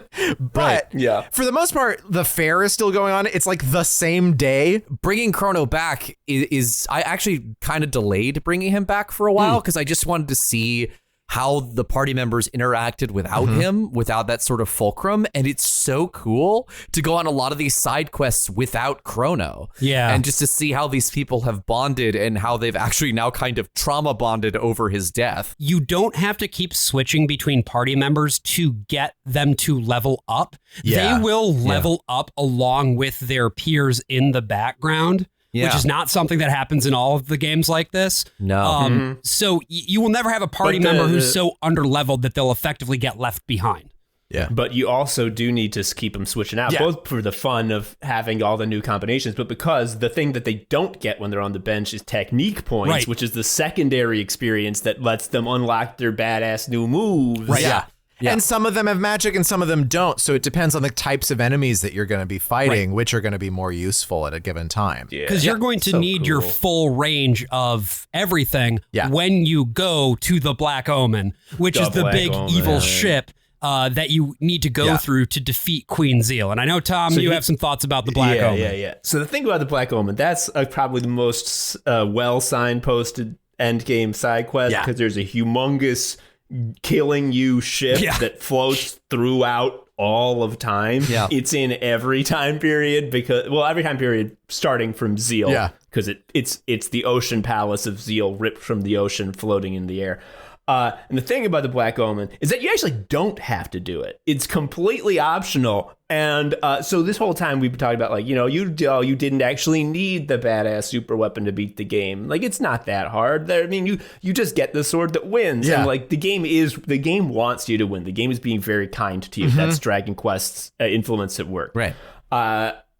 However, if you want to just get fucking slammed in the dirt, you go to the Black Omen. Before you do any side quest, which I did, and I was like, this is way too hard. This can't be right. The Black Omen is a dungeon that is just a straight line. There is no secrets. There's no side routes. In just every 5 fucking steps, a new boss enemy shows up, and you're like, this has got to be the final boss. No. There's some real bullshit ones in there too. The one that has the two parts and one keeps healing the other one. I'm just like, fuck off with all of this. It's so good. I mean, like, yes, it's bullshit and stupid and annoying, but like, it's optional. And like, you're going in, you learn pretty quick what the Black Omen's deal is. And like, if you want to go and do it all, like, I'm going to be playing the most annoying fucking gauntlet in the game. And when you finish, when you get to Lavos, you have the chance to be like, I'm bouncing. I'm not actually ending the game right now. Yeah, you can kill the outside of Lavos and then, surprise, there's an inside of Lavos and you can just duck out from there. You battle Queen Zeal and it's a 3-phase fight. Last night, it was 3 a.m. and I'm like, I'll just get through Zeal and then I'll go to sleep. No, because you immediately start fighting Lavos in his first 2 forms. That's right. Which surprise. Which is every boss fight. It's every boss fight. So it's 10 in a row. It's 10 more boss fights in a row. Because Lavos has been sucking up the energy of the Earth, including the memories of all the monsters that had been on Earth. So it's got all that inside. And once you of get it. through all of that, at least that's its final form. No. Oh no! What is this? Toriyama Tuesday? and so all this stuff with Lavos is kind of complicated because it depends on what Lavos you're looking at. If you fly to 1999, that is a separate Lavos from the Lavos that is in the bucket. The Lavos that is in the bucket is also the Lavos that is in the tower, but also all of that is separate from the Lavos that killed Chrono that you have to climb to the top of the mountain and use the Chrono Trigger to get. in Right. probably the most stirring scene in the game, where it's like it freezes time at the exact moment where he's about to die, and then you replace him with a haunted doll, and this works for some reason. And then he wakes up next to a tiny tree and everyone hugs, and it's great. I mean, you can't think about this shit too hard. No. And it's a thing you don't have to do. Chrono can be dead. You can end the game with a dead you can Chrono. beat the game. Yeah. And then you talk to his mom and she's like, how's Chrono doing? Like, fine. He died fighting against a monster. It's like, oh, we've got to get killed by a monster. And it's like, not you. And I love that, like, the Black Omen, because it came through as a change in the timeline, and it shows up everywhere. Everyone has just grown up knowing about this thing floating in the sky. Yes. And there's this great like line of dialogue with an old guy looking out the window. He's like, boy, the sun sure is sparkling off of that Black Omen today. Black Omen looks great. Which again goes back to the humor of the storytelling with the writing, with the translation, and the way all of these things work together so seamlessly. So if we get back to Lavos, right, where we've beaten his first phase, where he's just a big hedgehog, I guess, and phase 2, where he's a huge-ass mech suit with arms, and we get an exciting sort of rearrangement of the main theme, we then get to Lavos's final form, where he's basically a dude in a big, like, spacesuit, and then he's got one floating orb that recharges his health, and then he's got another floating orb that you have to beat up using physical attacks in order to attack anything else. And surprise, one of the floating orbs is actually Lavos. It's not the middle thing. Well, like, Lavos' whole thing is just in a beautiful example of like just enough lore, but a lot of just like figure this out, I guess, you guys. Yeah. Because like, again, like usually in these games, the villain is a evil guy, and there are evil. Like Queen Zeal is an evil. I guess you're not good. Queen's Evil is an evil woman. Yeah. But like Lavos is just like a tick from space. And like he's not doing anything bad. He's just like, I'm going to eat my dinner, which is the world. Yum, yummy, yummy, yummy. And like you go inside of him and he's like another guy, and then he's like a DJ with his two turntables, and it's like what is this how you is this what you always were? And then like you fight like the Lavos spawns in the future, because like after he's emerged and destroyed everything, he's like giving birth to new Lavoses that are going to go to different planets when they grow up. And it's just like, is this how do you just have a little guy with two orbs inside of all of you? Like, where did you come from? Like, well, and it's cool because it's so good. To use another sort of contemporary example or contrast with a contemporary example, like Gygas from Earthbound is just evil, like straight up the full embodiment of evil. But there's something so interesting about the fact that Lavos is he running off of evil, dark, like hell energy? Yeah, I suppose. But like, he's not assigned a moral value in the same way. No, and you never know if he's sentient or not. Right. You don't know if this is like it has a mind or if it is just a tick. Yeah, it's just reproducing, and it's like the xenomorph, but instead of having to colonize a human or a wasp, instead of having to just colonize a body, it's colonizing a planet. And then after millions of years, more of these emerge in the form of meteors that shoot off to other planets and do the same thing. If you wanted to know more and get very frustrated, you would play Chrono Cross, which I would not really... Okay. I love Chrono Trigger. Chrono Cross is good, but I would not recommend playing Chrono Cross, especially this soon after playing Chrono Trigger. Sure. Because the comparison will absolutely demolish Chrono Cross in your estimation, which I don't think is fair. But Chrono Cross loses the Toriyama art, and I think it loses a lot of the discipline of Yuji Horii, because it just gets so it becomes so Final Fantasy in that like the plot is so convoluted and is impossible to understand. Not in a FromSoft way where it's by design. It's just like they didn't plan it well enough to tell it right. And so like there's a lot of it about like Lavos. The short version is like, at least Lavos is just so powerful in terms of like sheer strength and force of like magical ability that it transcends time. And like part of the story of Chrono Cross is that like after Lavos is killed, like its will to not have died still exists and like creates another timeline. and it's Yeah, it's impossible to that follow. sounds way too convoluted. Yeah, there's too much Complicated. alternate timeline stuff Yeah. going on. That's And the it's thing also when- like, it doesn't, it went from 2D to 3D. It's an early 3D Yeah. RPG. In my opinion, they just don't look as good as Super I- Nintendo games, I you know? think, you know, I mean, this the backgrounds look nice. It's but not, yeah, it's I not mean, an the back- ugly game, I will say. It's not an ugly game. Well, here's the thing that really kills me, because Joe never played it, and I played it just to see. And he played it a bit and then put it down because he's just like, "Where's the fucking Toriyama art?" Yeah. And, Sure. I mean, Yeah. like it's not as good. It is not as good. And I say, like, eventually you see Chrono and Marl and Luca, and he's like, "Oh, are they in the new art style?" I'm like, "No, they look exactly the same, but in 3D." And it's like, "Oh, they probably look really bad in 3D, which is why they didn't use the art." And they're like, "Oh, they look fucking better than the other characters by like a long shot." Oh, shit. And it's infuriating. Just like, "Oh, you could have done this. You could have just done this in 3. Okay." you managed to defeat Lavos, and what happens next in the ending is once again dependent on what you've already done in the game, what side quests you've taken, what choices you've made along the way. There's 15 possible endings, I want to say? 16, I think. 16? Right? There are 13 labeled endings if you're playing the DS version, but of course there are other variations within those endings. Yeah. Most of the 13 endings that you get, I think the bad ending also just doesn't have a label, so there's another one on top of that. Sure. But most of the endings that you get, you have to play New Game Plus to get. There is a new portal that opens up when you start the game that can let you fight Lavos at any point.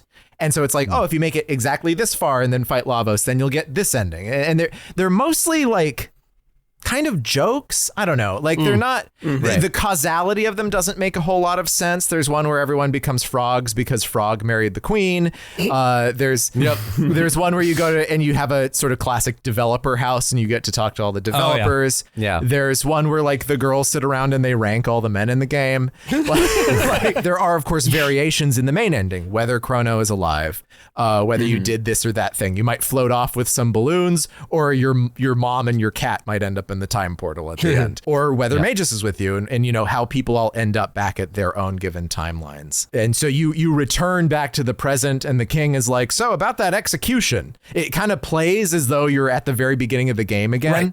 It's like, Chrono, wake up. And you wake up and it's a guard in your room. And then the king is like, well, we weren't gonna execute you, but we're still not. By the way, here's everyone in my family from every point in time. I'm Everyone King and Game Master comes Anthony. in with everything for a huge party, and that's exactly what happened. I love that Luca was like hiding behind the throne and sort of twirls out and said, I brought them all back from my timeline. And I'm like, yes, Luca, my girl. At the very end, when the Epoch is flying through all the time periods, at least in the ending that I got. That's your time plane, by the way. You get a time plane. Yeah, you get a time plane. Yeah. Lets you just move freely throughout the entire world at any point in time. A big recommendation is name the Epoch car. So they're like, oh no, Dalton stole the car. It's very funny to read. But there's a point where like it flashes to all the characters who are like looking out at the Epoch flying through their time period, basically. Yeah. And there's a moment where Frog is walking across the bridge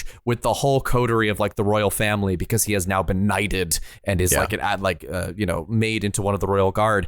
And the Epoch flies by and you see him stop and he turns and he walks towards the bridge and he just puts his hand up.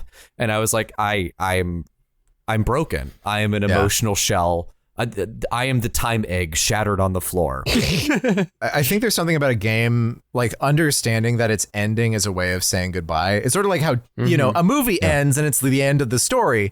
A TV show ends, you want there to be a finale, which like lets you say goodbye to everybody. You don't need that for something shorter, but you're with a game for a long time. Even just 20 hours it's 20 hours. Yeah. Yeah. And you want to be able to say goodbye to all the characters. It's something that I think Baldur's Gate 3 did incredibly well. If you're on one of the more, I guess, moral endings, is you just get this moment where you hang out at a party with everyone.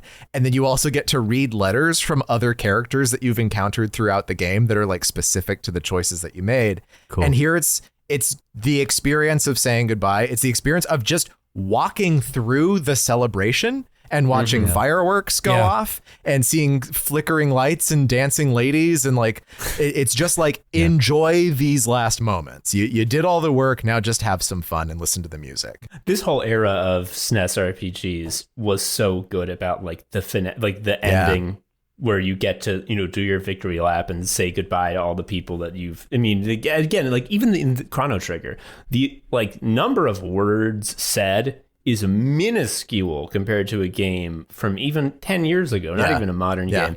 Yeah. And yet it's so laser focused that like these characters leave a bigger imprint in your heart than someone who, does have 10 times its lines. Yeah. But like, if you look at the sort of, I would say lesser, but that's not a slam because every game is lesser than Chrono Trigger. But lesser SNES RPG classics like Final Fantasy VI. The Final Fantasy VI ending, where it's just this big ass long cutscene, and like everyone gets a title card about like them and like where they are, and I'm just like, cry, and fucking the King Nobuo Uematsu is doing the fucking song to beep boops over there, and then Dragon Quest V. Dragon Quest V is the best Dragon Quest, and it's the most innovative one because they generally don't innovate very much at all on purpose, but. The thing about that is that for the first time, your main character is not the chosen one. Your son is the chosen one, and the fact that you have a son, there's a lot of time skips in this game, and you go through this guy's entire life. Every other Dragon Quest guy, it takes place in, a month. Yeah. The guy's the same the whole time. Right. But your guy grows up and you see, your family develop and like you become close to them. And then also that's the game where you can capture monsters and have them be on your team. And like you sort of develop a relationship with your monsters because sometimes you see them in the overworld and you can talk to them. And like, in my playthrough, like the big bad was killed by my slime knight whose name was Gudian, and I'm like Gudian, like, and like at the end at the big banquet where like I'm at my palace because I'm the fucking king, like Gudian is at the place of honor, and I'm like Gudian, and I go up to him and he goes like slurp slurp, and I'm like, yeah, that's what you would say. Oh, Gudian. Classic Gudian. Yeah. I think that's an interesting way of thinking about game endings because we do talk a lot about endings in general on this show and the way that you put a good narrative ending together. And I think that's a point well made, Brian, that like it's a different medium and the medium requires that you do something that makes sense in the world of a game. You can't just do the movie thing where it's like, here's a final cutscene, roll credits. And I don't know. I think that might be one of the things that sticks with me the most about this game is the way that they just managed to nail every single part of the narrative from first moment to final credit roll. It's so cohesive all the way through. And this podcast episode has been pretty cohesive all the way through. And it's in no small part thanks to our illustrious guest here, Tom.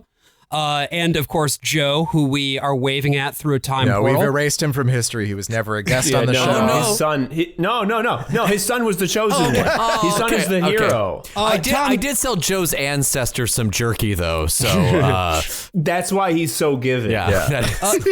So Tom, you co-host a podcast. We talked a little bit about it up top. Why don't you take a moment to talk about it again right now? It's called Anime Sickos. It's the podcast for geniuses. We talk about anime, gaming, posting, and chops, but that is sort of a misnomer. We talk about everything. Mostly we complain about the world. It's just that anime, gaming, posting, and shops, if you define them very loosely, comprise everything that there is that you can do now today. Anime is basically, we don't just mean Japanese cartoons. We mean stupid fucking slop that you consume, be that a video game, be that a TV show, be that a fucking TikTok. They're all anime.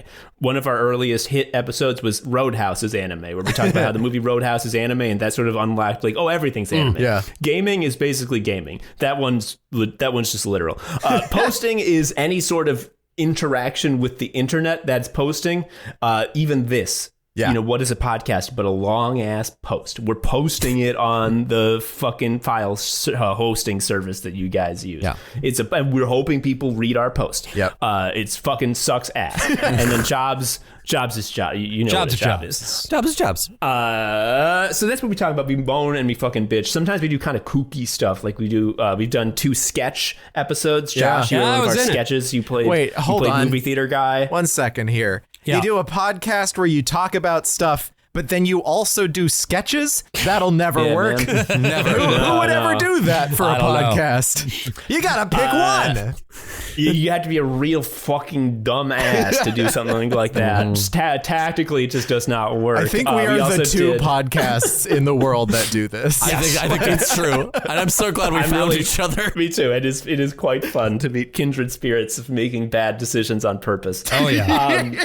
Speaking of bad decisions on purpose, not only did we just do some skits, we did 2 long-form audio drama projects that are, well, actually kind of 3. But one was a 5-act play where we're in Pilgrim Times, and one was a 6-episode miniseries where we're in the future. I'm not going to get too much into them other than to say they are very, very good. And if you like that kind of stupid fucking shit, you should listen to them. The reason that we made them is because although the genre is different, the content is the same. Yeah. We're complaining about the same things. We're focusing on the same themes. Anime Sickos, again, is the name of that. The name, you might think that we're going to talk about anime a lot. We never, ever talk about anime. Almost never. Because I don't think Joe and I have watched an anime in like 3 years. Take a look in the show notes. We've got links to the podcast, their Patreon. You should support them. They're great. Yes. I went on the show. AJ went on the show. You should listen to those episodes. Brian. Brian will never be on the show. I'm the much maligned Brian.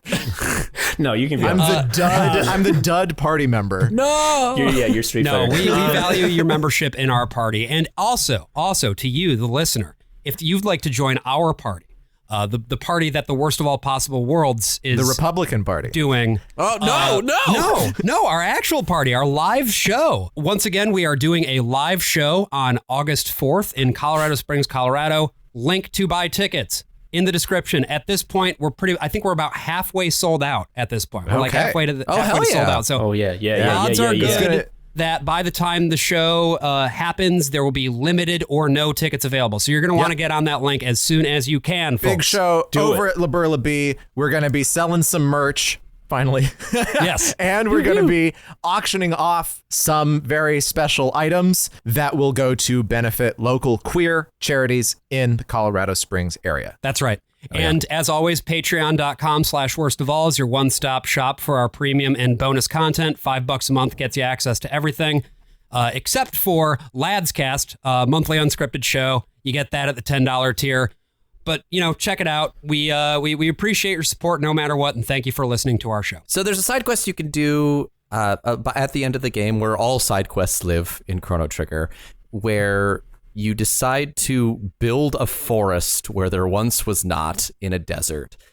And you send Robo, your little egg robot friend, to spend 400 years planting this forest and building it up. And when you finally arrive 400 years in the future, the forest isn't built up, and Robo has become like a god to these people. Like he's enshrined because he, has broken down after 400 years of use.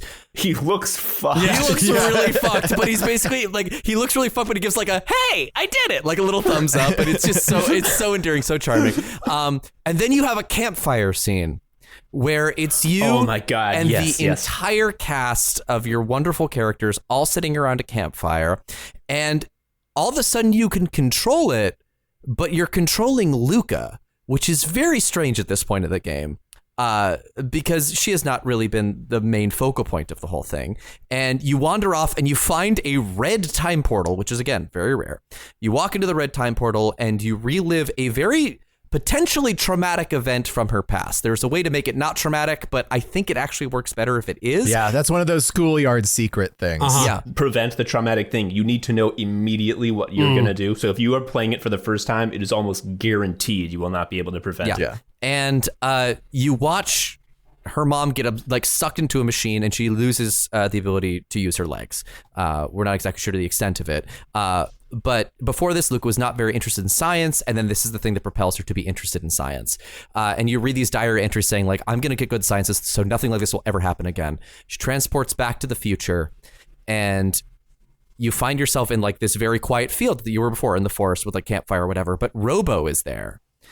And Robo says, "Don't be so sad, Luca. I'll give you my legs.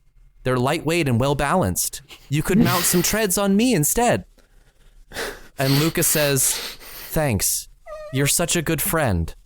And Robo goes, "A friend? Me? A robot? You called me your friend?" And then Luca says, "Robo, you're so sweet." And that is Chrono Trigger. I'm the worst of all possible AJs. I'm the worst of all possible Brians. And I'm the worst of all possible Joshes. See you next week. I'm Tom, an anime. You sure? Yeah. See you next week, everybody.